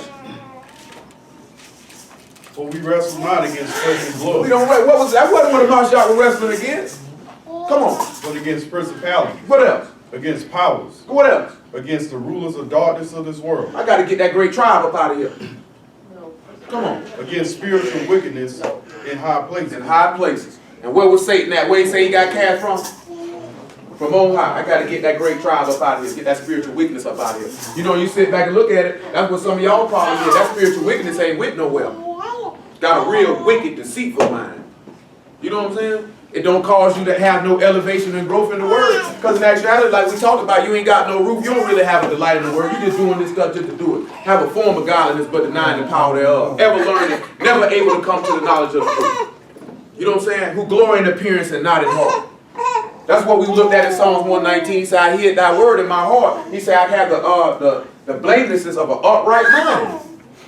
You know what I'm saying? When your mind is steadfast and locked in on y'all, man, and it's locked in that case, man, can't nothing come in there and snatch that. We sit back and tell you, man, the stronger man can't come in your house and spoil it unless you let him. Who gonna let somebody, who gonna sit back and see a nigga standing at the door talking about I'm finna rob you and you gonna open the door and let him in? You ain't got no phone. I'm just saying, man, he gotta have no problem. I'm sitting there looking at this nigga like, let me in, I'm gonna rob you. You gonna open the door and say, come on in, tie me up. Take all my stuff. Please. You know what I'm talking about? Well, that's what we do with Satan, though. When you let him come up in your mind, you done sat back and say, hey, nigga, I'm coming to kill you. Come on in, sir. Lock me up, take everything you want, rape me, kill me, I don't care what you do. Because he coming to steal, he coming to steal, kill, and destroy, and take everything you got. Go ahead, man. And it came to pass in the evening. Came to pass when? In the evening time, that Dawood arose from his bed and walked upon the roof of the king's house. And from the roof he saw a woman washing herself. He seen a woman washing herself. And the woman was very beautiful to look upon. She was very beautiful to look upon. Somebody give me Jeremiah 6 and 2.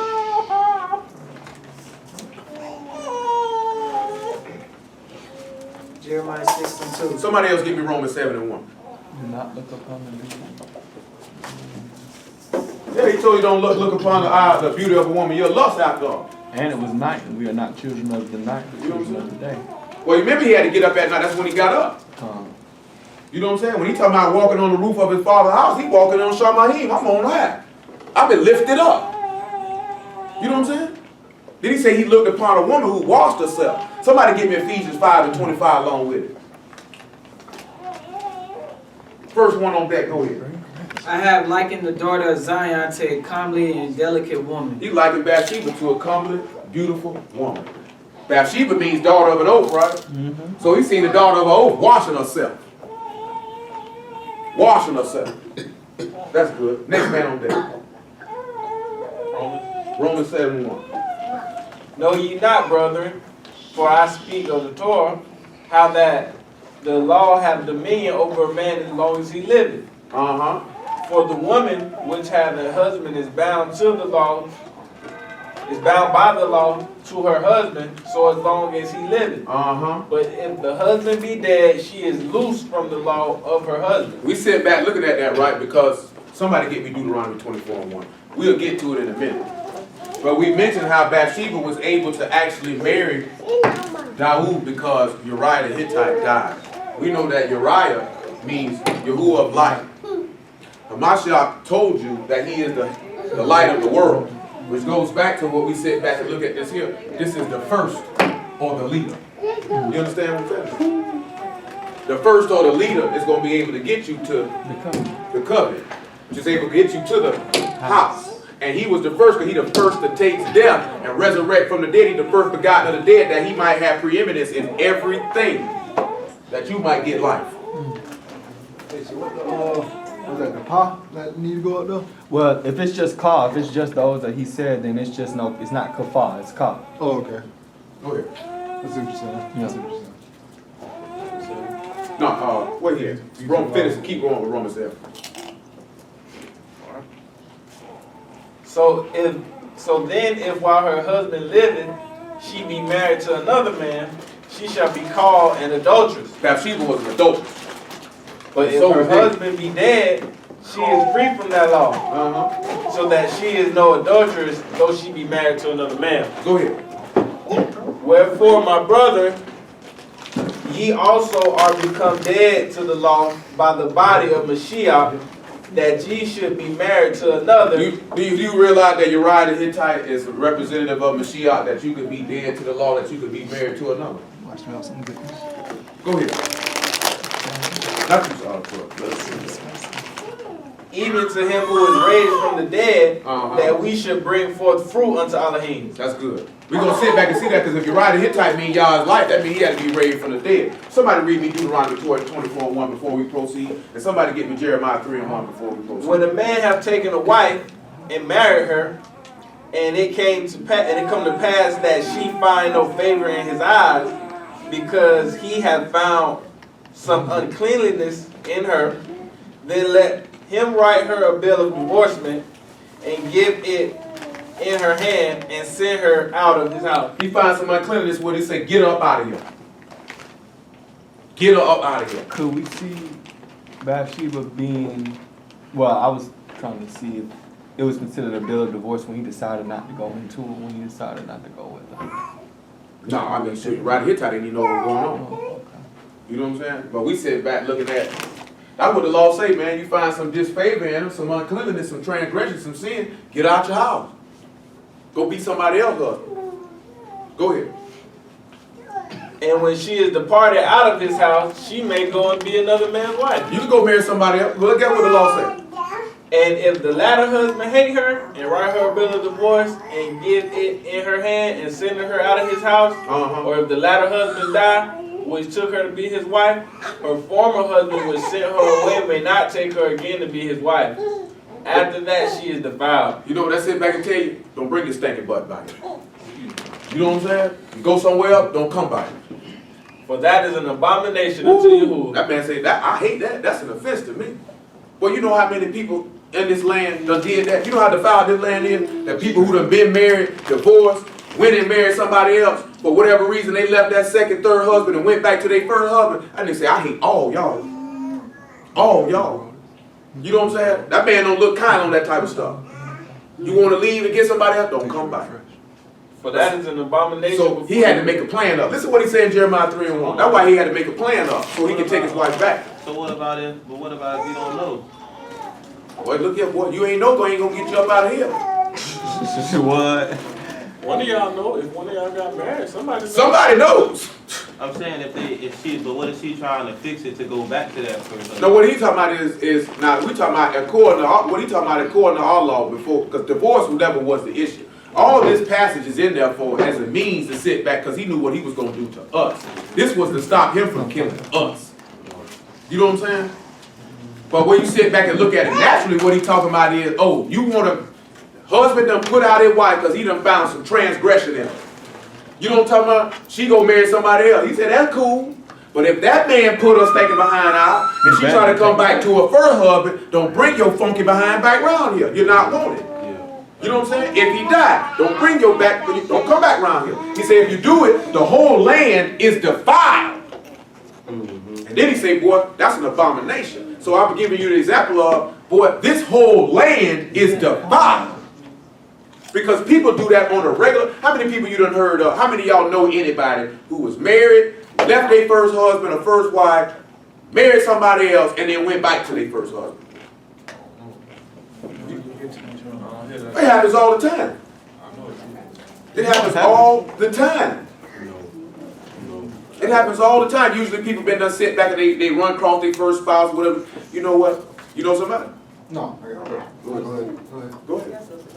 So I thought we couldn't marry unless the spouse was dead. I mean, he put that in for us, not to kill us. He tell you that in Malachi 2. He said, I hate divorce. He was already letting you know it was never my intent or desire to do that. That's why Masha came back and say, Moses gave you that precept for the hardness of your heart, but from the beginning, it was not so. It was never his desire for nobody to get divorced. But if he don't put that in there, he would have had to kill the whole seed of Yahshua out on the spot. So now we can't marry nobody else. You wasn't never supposed to do it. Yeah, so now we can't do that. No, you wasn't never really supposed to do it then. That precept actually in actuality was not for us on a natural level. Yeah, I get what you're saying. That was for him not to kill us. He got to follow his own law. His law saying adulterers must die. Yeah. You know what I'm saying? So he say to cover you, I'm gonna just put you out I'm gonna put you out the land. Get out. Then I would die so I could remarry. So I can die, so I can take you back. Remember when we looked at that 2 Samuel 14, he devised the means to bring his banished back unto him. He had to come up with a plan to take her back. But as far as us, we didn't remarry. We just played the harlot. It said we played the harlot. It didn't say we married to the other. Well, he's going to tell you that right there, Jeremiah 3. Go ahead, Jeremiah 3:1. They say if a man put away his wife and she go from him and become another man's, shall he return unto her again? Shall not that land be greatly polluted? Uh-huh. But you have played the harlot with many lovers. Mm-hmm. Yet return again to me, said the Elohim. He said, like they would join every time we served one of them gods as if we was married to him. Look what he said back. He said, you got a whore's forehead. You know what that means to have a whore's forehead? Listen what he tell. Keep on going. He gonna tell you what it means to have a whore's forehead. Lift up your eyes into the high places and see where you have not been lying with. See, say, look up to the high place and see who you ain't let bang your stinking behind up. In the ways have you sat for them as the Arabian in the wilderness, and you have polluted the land. You done polluted my land. With the whoredoms and with wickedness. With your wickedness, you lay with everybody. You serve Baal, Allah, Buddha. You don't care. Whoever look good today. You know what I'm saying? Swing my way. I mean, when we sit back and look at it and put it down in the natural sense, we were married to the man, and as soon as we had the next chance, we jumped to another man. And when we got tired of him, we jumped to another man. And when we got tired of him, we jumped to another man. And then we jumped to another man. And that man sit back looking at, I laid my life down for you. I destroyed kingdoms for you. I destroyed kings for you and took lands and gave you vineyards which you did not plant, and houses which you did not build, and wells which you did not dig. And this is how you repay me. Go ahead. Therefore the showers have been withholding. No ruach. And there have been no latter rain. And you have a whore's forehead. A whore's what? Forehead. And what's a whore's forehead, sir? Read it, it's gonna tell you. You refuse to be ashamed. A whore ain't got no shame. You know what I'm saying? You know what it means to have a whore's forehead? Stubborn. I'm gonna do what I wanna do. And when I do what I wanna do, I don't care what nobody think, I don't care what nobody say. I'm not ashamed of my behavior. That's Yasharal right there. Whore's forehead, stubborn, hard-headed. Because I know some real whores, boy. They're the most stubborn, hard-headed people you ever meet. You know what I'm saying? You can't, they don't care what you say. I'm going to do what I want to do all the time. And you know stubbornness is as iniquity and idolatry. So when you got a whore's forehead, you're an idol worshiper. When you want to do what you want to do, you're an idol worshiper. That's hardcore. Come on, give me Ephesians 5:25. He said he seen Bathsheba bathing the daughter of the oath. He said he sat back and said that he died to be able to, you could bring forth fruit to Elohim that you might be married to another. Let's see something about Bathsheba then. Ephesians 5:25. Husbands, love your wives. Yep. Even as Mashiach also loved the assembly. Yep. Gave himself for it, that he might sanctify and cleanse it with the washing of water by the word. That's what she was doing when he sent her clear, purifying herself. Come on. That he might present it to himself a glorious assembly, not having spot or wrinkle or any such thing, but it should be Kodesh and without blemish. So if you're going to be a part of the daughter of the oath, you got to be clean.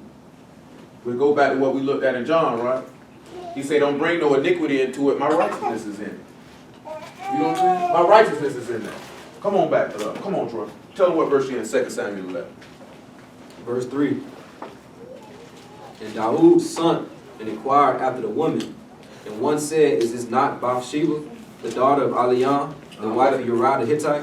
You put it like this here. Yah of the people. The daughter of the oath is the daughter of the people. You know what I'm saying? Go ahead. The wife of Uriah the Hittite.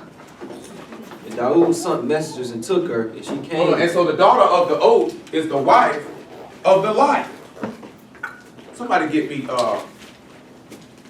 John 11:7. Somebody get me Bereshit 1:1 to go along with it. Sounds like Hakmah. Sounds like wisdom for whatever reason in my mind.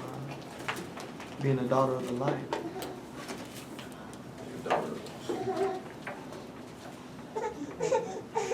You know in Ezekiel 16, or my apologies, 36, he said, I don't do this for your sake. I do this for my great name and mercy's sake. He said, be ye ashamed for all of your evil doings. That's why he said, blessed are those that mourn, for they'll be comforted. You know what I'm saying?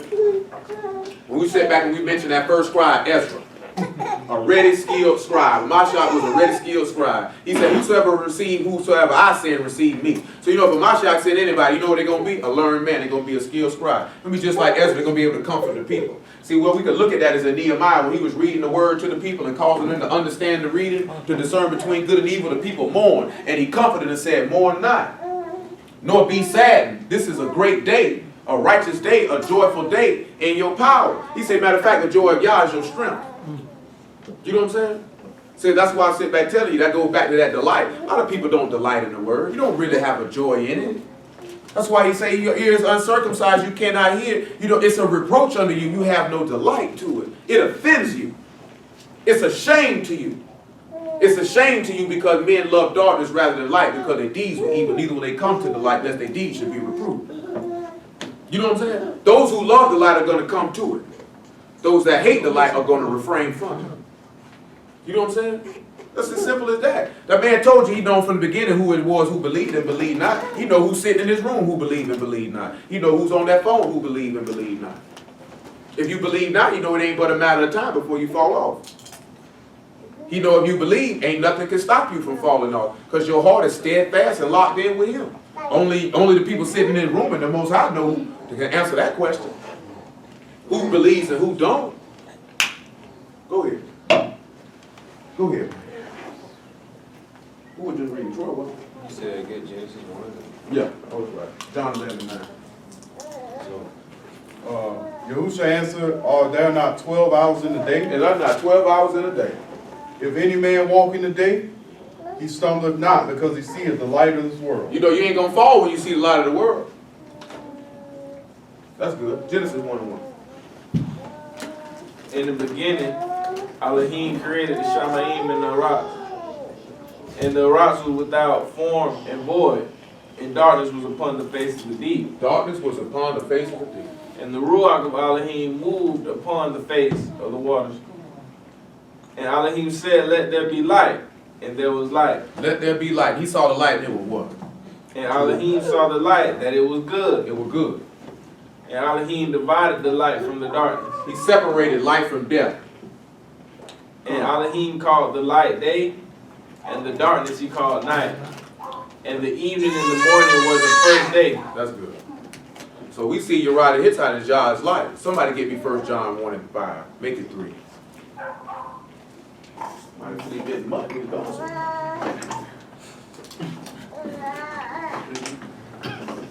1 John 1:5. 1 and 3. That which we have seen and heard. What we have seen and heard, we declare unto you that you also may have fellowship with us.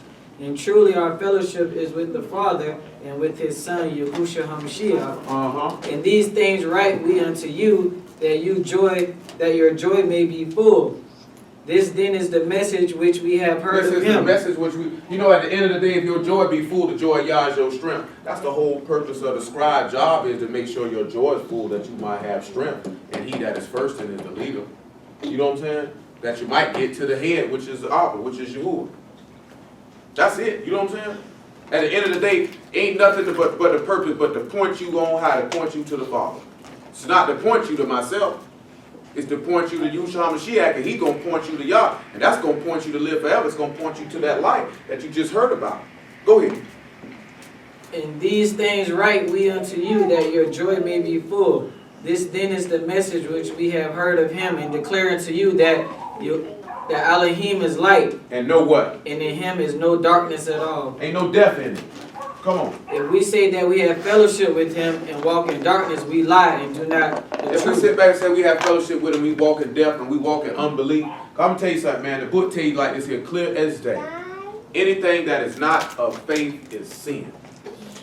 You know what I'm saying? If you do not believe and trust in this man's word, you've already sinned. That's why he say the fearful and the unbelieving will be the first ones to go in the lake. You know what I'm saying? They're going to be the first ones to go. So you have to sit back and look at where does your faith reside. Because if you do not believe, he say, you can't say without faith it's in what? Possible. To please it. So no matter how many Sabbaths you keep, all that abstaining, you can stop like this here. But if you don't actually trust in the man, you can never please him. And you know why you can never please him? Because you will always be carnal. A carnal-minded man can never please Elohim. You have to get out of the flesh. You're going to have to take your flesh and you're going to have to put it to the side. And you're going to have to walk in the Ruach as he is Ruach. You're going to have to walk in the word. That way your flesh will not overtake you. It will always be present, but you'll be able to defeat it with the word. If you don't actually lay the word up in your mind and bring it up to mind, then you'll never be able to beat your flesh. Like we talked about when we were talking about nephash. One of the meanings of nephash or soul is dubious, which means suspect, questionable. You know what I'm talking about? The flesh always doubts Yahweh. Why he said these are children in whom have no faith, because they were carnal-minded people. They doubted the man on every corner. He said, you don't remember this sign I showed you? This one? That's why Mashiach told Thomas, all this time I've been with you, you don't know me.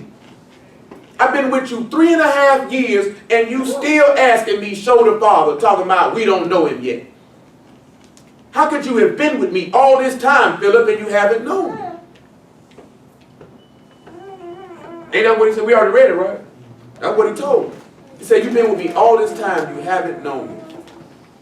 He said, show us the Father, right? He said, if you've seen me, you've seen the Father. What you asking me to show him to you for? You know what I'm saying? You got to remember, it's sometimes, I done showed it to you before, it's sometimes that man went slap off on his apostles. You know what I'm talking about? Slap off. The reason why he went slap off on them, if you sit back and you look at it on the sense, these were the men he taught directly, who were the closest ones to him. So he expected more out of them. You know what I'm saying? He did not expect them at any point in time that you should ever doubt me. I've been with you day in and day out. He said, you were those that were with me in my temptation. But at the same time, he knew they were carnal, and he knew they didn't understand. He said, but at the end, you'll understand. He said, he told them that when he washed their feet. He said, you don't know what I'm doing now. He said, but later you'll know. You know what I'm saying? All he was just sitting there telling them that, because he's sitting back looking at, Philip, you ain't got no business asking me that. You know what I'm saying? Because if we sit back and look at it, that's why he say the people that don't know the law and curse. Why you think it's many times we done spent so much time looking in the scripture so you'll know it? So then when you come back on the flip side and you look in the New Testament and you see a Mashiach doing this or saying this or doing this, you'll know why he did it, because you know the law. And then you know the law, you'll be what? You'll be blessed. That's why, didn't we read it already? Looking in the perfect law of liberty. So that means when you looking in the perfect law of freedom, you looking in the Mashiach, because where the Ruach of the Master is, there is freedom. It's freedom from death. It's freedom from sin. It's freedom from the world. It's freedom from the flesh. And then you know what happens after that? Then you can ask Yah for wisdom and he'll give it to you liberally. You know what I'm talking about? You can ask to him for what you will and he'll give it. You know what I'm saying? He'll testify to your Ruach and let you know. That's why he say the man named comfort. That's why he say I comfort those that mourn. You sit back and look at when you would be mourning, Yah be there to comfort you. It's a beautiful thing, what you say? You know what I'm talking about? I know he know. You know what I'm saying? I know it's been time when they've been mourning, they've been low, but Yah be right there to comfort you. Every time. Because he say, blessed are those that mourn. You sitting back looking at you going through something, you ain't sad about it, you ain't mourning, how can he comfort you? That's why he say, matter of fact, give me Ecclesiastes chapter 7, man. Come here, let's sit back and take that man say, boy, more knowledge when you mourning than you around here skinning and grinning. Much knowledge is in the soul. You know what I'm saying? He say the wise is in the house of mourning. He say fools in the house of mirth. All that is just showing to have fellowship with Mashiach because he has sorrows. It's a man of sorrow. That's why he say your tears will be turned into joy. That's why I told you, boy, it's something serious, right? You mourning or you dealing with something and you hear that man call you son. You know what I'm saying? I told y'all that the other night. Ain't nobody gonna call itself son. You know what I'm saying? When you hear that there, that's comfort. That give you the strength to keep on going. Like what you said, Dwight, last night, Dwight. When we were talking, what you say, show them to him so you can see in your hands, right? Remember you said we were going, you say, how was the maturation process with the delivery of the word? Huh? This nigga here, real live chunk. He was basically like this here, right? Like, you know, we was just like this here, you know, steady. But then he was like this here over the last couple weeks. He seemed like it just went like boom. See, I told you. I did like this, steady, you know what I'm saying? See, that's how you make him do it. All right, he started out here a couple, like, 3 years ago, and he started here. But as it was going, it's like steady, like you can steadily see it. But this past couple of months or whatever, what happened, I say he was about here, but then he just jumped up the hill. You get what I'm saying? I said, and I mentioned that for this reason. Because when they were mourning and I was finna fast, and in the midst of me doing that, I told you, some of y'all, you heard last night, he said, man, you need to eat, you don't need your strength. You know what I'm saying? I hear it, but I'm like, man, I ain't finna get none of it. I'm finna just stay where he said, boy, you need to eat, you gonna need your strength. That's why I told you I reached for them lemon heads. Then I got up and fixed Sunday. I had some lemon heads on the floor. Because them lemon heads wasn't gonna do the job. They weren't gonna do the job. But Yeah. after that, you know what I'm saying? I had talked to the brothers in Detroit, and I was telling y'all, even after the murder, I said, if you thought a nigga was going hard before, I'm finna go even harder. You know what I'm saying? Even harder. Never eat lemon heads. Poison. Hey man, they work out the workouts. Straight sugar, straight muscles equals one word. Gas. Continue on. Diabetes. When you're dealing with the human body, like this here, sugar is the perfect time to take in sugar is before or after training because it goes directly to your muscles. And you need that glucose to repair that muscle. You don't work out hard enough to repair that. So you all right. Is a good sugar or bad sugar? And I was in the gym this week. It doesn't You matter. may want to come correct. I ain't say nothing about that. I ain't say nothing. I said you ain't working hard. Hey, I'm in there working. You work hard. I've been putting in lots of work. I bet you. Stand up. Straight up, bro. I ain't gonna go there with him. I You know? Look, Stanley asked you to stand up. He said he don't believe you've been in there lifting. Oh, no, bro. Like, you know what I'm saying? Yeah. It doesn't matter whether it's good sugar or bad sugar. It's going straight to your muscles. Oh, it does matter. It does make a difference. No, actually, it does not make a difference. You know what I'm saying? I'm talking about, boy, pixie sticks, all that there. That sugar going straight to your muscles because they toe down. Nah, brown sugar is going to be slow. It's not going to get directly to your muscles. And when you finish working So you out, telling me white sugar is the best sugar? I'm talking about just sugar, period. You want a quick sugar source. You don't want a complex sugar source. It's going to take too long to get to your muscles. Your muscles been towed down, you want instant recovery. Bleach sugar though. Are you ready? I'm talking about sugar from candy. I'm not talking about drinking from No, sugar. but I'm saying sugar from candy is in most cases bleached sugar. Hey, man, it don't matter. It does. And guess what though? Definitely And it goes right there. does. I'm where we wanted to go. But we need your brains and Hey man, chemicals. my brain ain't gonna fall off, We need man. the chemicals to operate. Hey man, I need them gains though, man. 300 plus down deadlifts and bench presses and squats. And if you was getting good sugar, could be more. No, it ain't gonna be no more. No. Come on, son. Ecclesiastes 7:1. A good name is better than precious ointment. Good name better than precious The ointment. day of death is better than one's Hold birth. on. He said the day of death is better than what? One's birth. The day of death is better than what? One's birth. Now y'all sit back and listen to that. What you think that could mean? The day of your death is better than your birth. The end of a matter is better than the beginning. So what would that mean? You kill the old man. You gotta die. So guess what? If you ain't died, if you haven't actually been a partaker of this nail, somebody give me Exodus 26 and 33. If you ain't died, you ain't worth nothing. Yeah, you might have gotten that water and say you showed forth his death, but see, sit back, look at it. Son, nigga, you ain't died, man, because you can still the same nigga. With the same thoughts, the same way, the same outlook, the same movement. Because when you die, old things pass away, so that stuff's supposed to be gone. That stuff's supposed to be gone. You're supposed to be a new creature. But you still the same creature. Why? Because you got a horse for you. You refuse to be ashamed. Exodus 26 and 33. And thou shalt hang up the veil under the taches. You know what a taches is? When you actually look it up, you know what it is. It's also another word for this here. It's a hook. Kind of like a shower hook. Go ahead. That thou mayest bring in thither within the veil the ark of the testimony. That you might bring in forth in the veil or into the tent the covenant. Go And the ahead. veil shall divide unto you between the Kodash place and the most Kodash. And thou shalt put the mercy seat upon the ark of the testimony. Now you say this will separate you from the most sanctified place, right? Who separates you from the most sanctified? What is the veil? The veil is Mashiach, right? He said the veil is done away with in Mashiach. That was over their hearts during the time of Moses, right? Somebody get me Hebrews 7 and 22. Just gonna tie into something else you read in second Samuel, which you read earlier.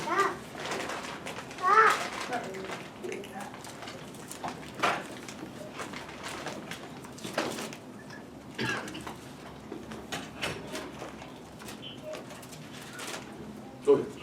By so much was YAHUSHA made a surety of a better testament, And they truly were many priests, because they were not suffered to continue by reason of death. But this man, because he continued forever, have an unchangeable priesthood. Unchangeable priesthood. What else?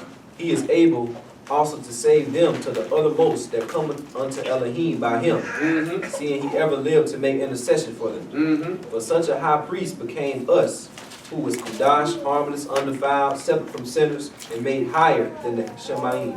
You heard I say he was made separate from sinners? He'll separate you from the most high place. You can't come in there. You know what he told you what happened if you come in there? You die. So he had to separate you from that. You know what I'm saying? To come make intercession on your behalf. That's good. Finish Ecclesiastes 7. So we seeing that tache, that hook, it's right here. And that's what those who are skilled in the word with that understanding is trying to get you to be a part of that hook, to be in that house. You bound to it. Come on.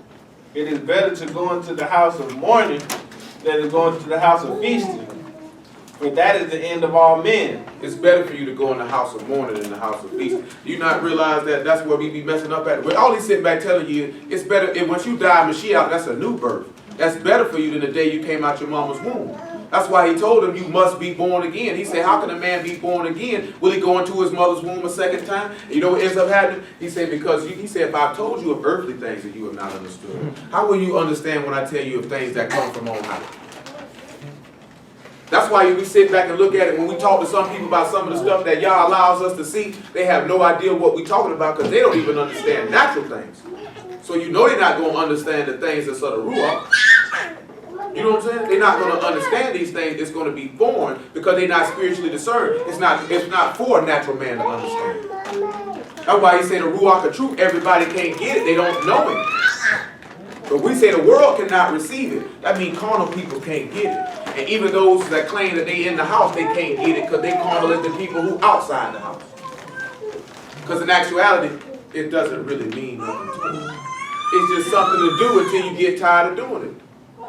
And then you'll move on. Some might play and do it all the way to the end and burn in hell themselves. You know what I'm saying? Boy, if you're going to go to hell, I'd have told you to just go to hell in style, man. Do you? I'm going to tell you, boy, I'm going to do me if that's the case. I wouldn't be here. You know what I'm talking about? Nigga pull up, where that nigga at? I don't know, I ain't seen him in a week. Because I'm in Aruba. You know what I'm talking about? I done went to LA. I'm going to do something, you're going to have some fun. If you sit back and look at it, you know you finna go to jail, right? You got 6 months before you go to jail. You think you're going to be sitting around being sad, or you finna do everything you probably can do before you go? Fat sack. Straight up and down. You're going to tear the walls down. You know what I'm talking about? Because in about 180 days, boy, I got to be in here for life. You know, they usually don't let nobody out when they finna face a long sentence like that. Because you can get out on an appeal bond. You know what I'm talking about? That's how Pop got out of prison. See, Pop didn't beat the case. They gave him an appeal bond. They let him out. You know what I'm saying? Only reason they did that because he was a celebrity. They don't let regular people do it. And you seen what he did when he got out too. That nigga went crazy. Because boy, if I got to go back, I'm going to have fun before I go.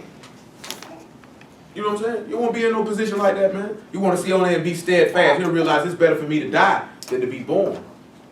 It's better to die. That's what we sit back looking at Uriah the Hittite, Yah's life. His death was better because it brought light when we look at Mashiach. Mashiach's death was better than the day Mary birthed him. Come on back to second.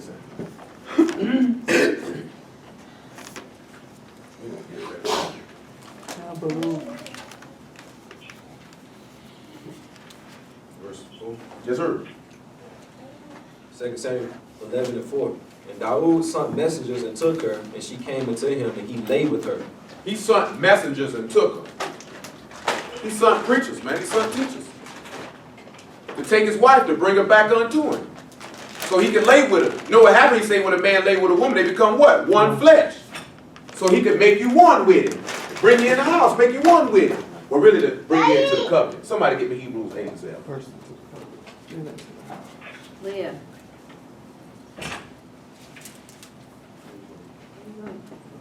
Yeah, go ahead.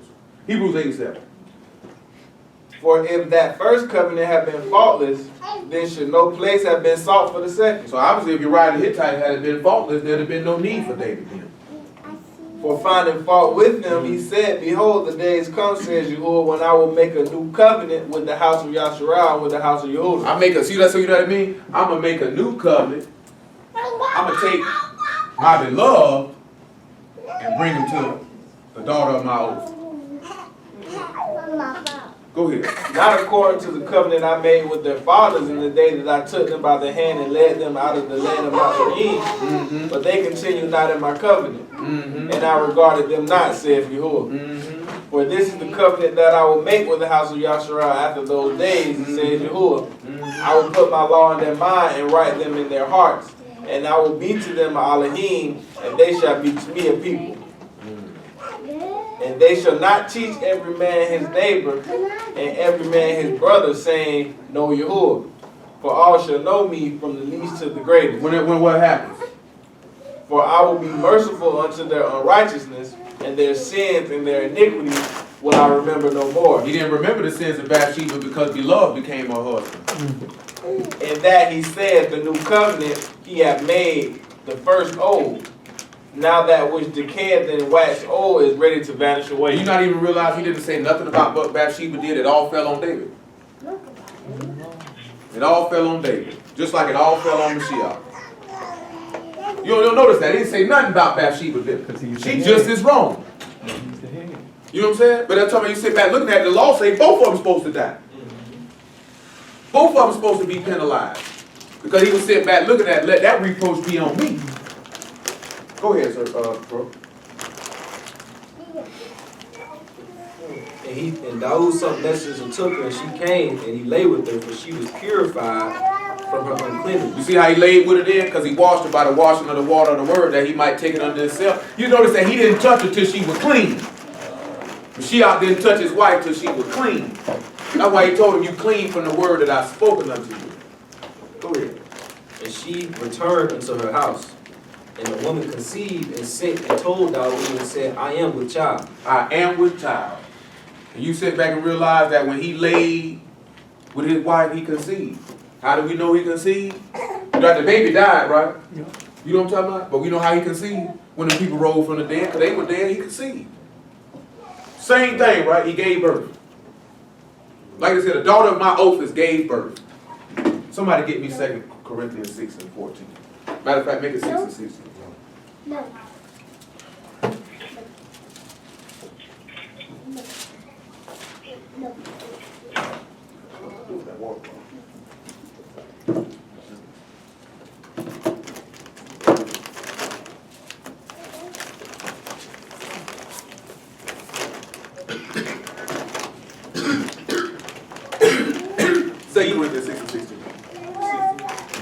What agreement have the temple of Elohim with idols?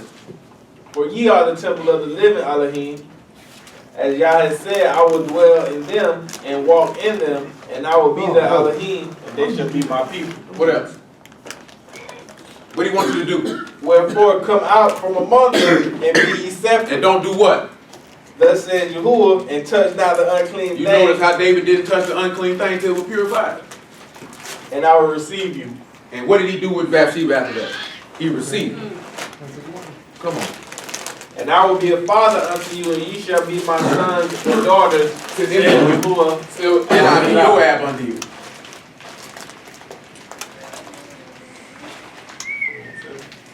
Go ahead. Oh, 71? No. Come on, Troy. We got to wrap this up. And Daoud sent to Joab, saying, send me Uriah the Hittite. Send me light. And Joab sent Uriah to He said, my father said, send me light. Send me light. Come on.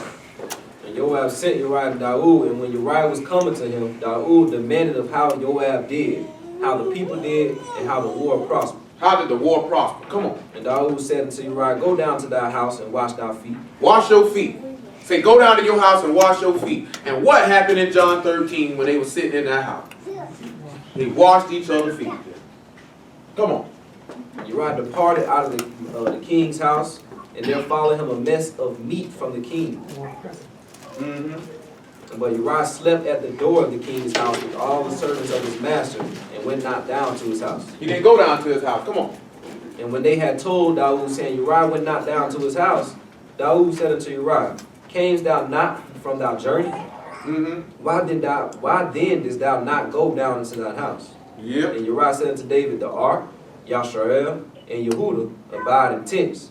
And my master Joab. Listen what he said. He said, who? The ark? That's what he said. So he say the Ark of the Covenant abide in the tent. Who else abide in the tent? Israel and Judah.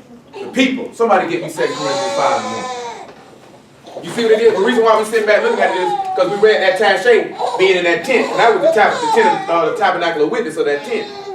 He said they dwell in tents. Remember we just read about the new covenant, right? He said for Yahusha and Yehuda, say you put the law in their heart and then the inward part. Let's see what it says. For we know that if our earthly house of this tabernacle were dissolved, we have a building of Yah, and a house not made with hands, eternal in the Shamayim. You know what it's talking about? The word became flesh and dwelt among us. You know what I'm saying? Because he was in the tent. He was in the tabernacle. He was a man. Go ahead. For in this we groan, earnestly desiring to be clothed upon with our house which is from Shamayim. We look for an eternal house versus a temporary one. Again, all this coming being, you heard I say that we desire a house.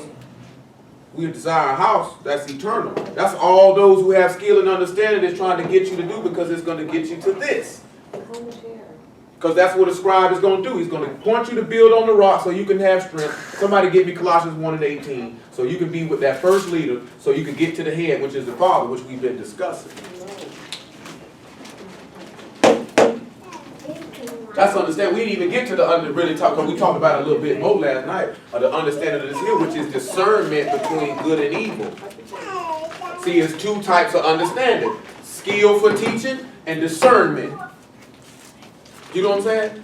That was a different, because this is the word when you read Isaiah 11 on the Ruach that said when we come on the Mashiach about understanding.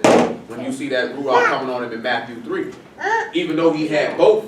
You know what I'm talking about? But he had to have this one to have the skill to get the people to be a part of the covenant, to come to the house, to be nailed or crucified with him, that they might have life.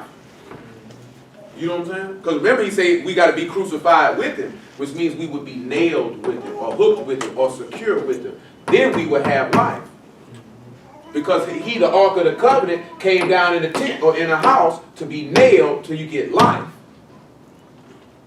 You know what I'm saying? And somebody who's instructed in the word, every scribe who's instructed in the kingdom of Shamayim should be able to show you that to get you to this point. You know what I'm saying? And most men are not skilled enough, they don't possess this, so they can't get you to this point. This is what I was trying to explain, that a man, you can't get that on your own. Y'all got to give you that. You know what I'm saying? You can't get that on, I don't care how much you study. I don't care how much you read. If y'all don't give it to you, you can't be able to do that to get somebody here, much less get yourself there. Come on, sir. And he is the head of the body. He's the head of the body. The assembly, who is the beginning, the firstborn from the dead. Firstborn from the dead. That in all things he might have the preeminence. The preeminence. For it pleased the Father that in him should all fullness dwell. It pleased him that all fullness should dwell in him. And having made peace through the blood of his cross, by him to reconcile all things unto himself. By him I say, whether they be things in earth or things in Shamayim. You sit back and realize that's all he said back looking at. David ended up reconciling Bathsheba to himself, even though he dead wrong. Come on back, 2 Samuel. Verse 12. Where we start?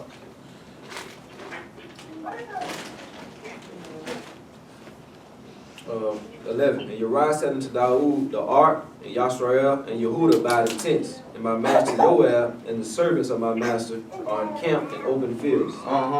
Shall I then go into my house to eat and drink, and to lie with my wife, as thou live, and thy soul live? I will not do this thing. He will not do it. And Daud said unto Uriah, tarry here today also, and tomorrow I will let you depart. So Uriah abode in Jerusalem that day and tomorrow. Says today, it says it's not possible for a prophet to perish out of Jerusalem, man. That's what he said, right? Come on. And when Daud had called him, he did eat and drink before him, and he made him drunk. And that evening he went to lie on his bed with the servants of his master, but went not down to his house. He said he made him drunk, and he lied on his bed. Made him Mashiach drunk with that cup. You know what I'm talking about? A trembling, like Isaiah told you in the 51st chapter. And what he happened to end up doing, he saw rest was good. Because the government, the burden was on his shoulder. So I got to go lay down. So we had to turn around and sit back and look at it. When you drinking that cup on P-Shock, you saying the same thing. I done got drunk, now I'm finna go lay down. You drink that cup, then you get immersed, you say, I'm finna go lay down in my bed. I'm finna rest, because the day of my death is better than the day of my birth. It's better for me to be secured by the nail than to be to live under sin. Come on.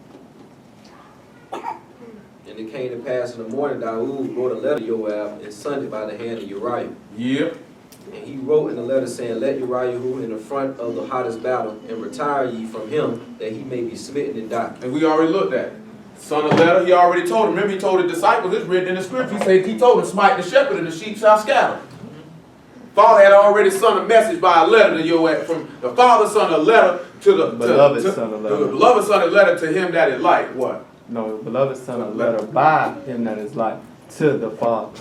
You know what I'm saying? Put him out there in front. Well, really sent it by the father to him that is like. You know what I'm saying? But basically, the father sent a letter through the son, kill him. And everybody who with him, leave. All the apostles left from him. You know what I'm saying? You know that's even happening now because people scatter in front of man. Because the battle getting too hot. It's getting too real. Go ahead.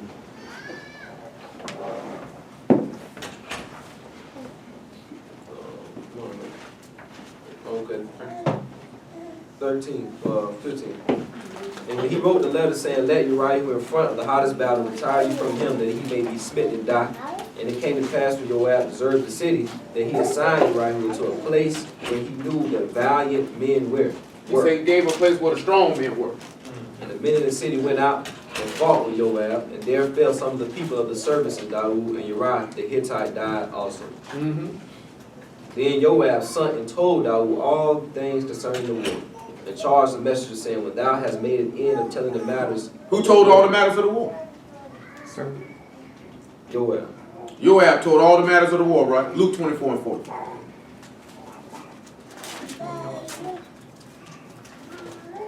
Matter of fact, somebody get John 5:39. We'll start right now.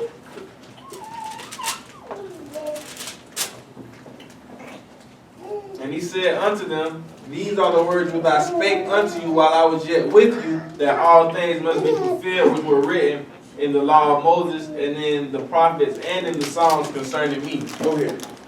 Then opened their understanding that they might understand the scripture. So he manifested the covenant so they could come in the house to be nailed so they could get eternal life. And that's what that means. He gave them the messenger's son and he wrote them letters so they could understand the war. He sat back and he got the apostles ready to understand the battle that they were going to fight so they might be able to teach it and show it to others. John 5:39. Search the scriptures, for in them you think you have eternal life, and they are they which testify of me. And you will not come to me that you might have life. I receive not honor from men, but I know you that you have not the love of Elohim in you. That's good. Praise ye y'all for YAHUSHA in the word. I see that, right?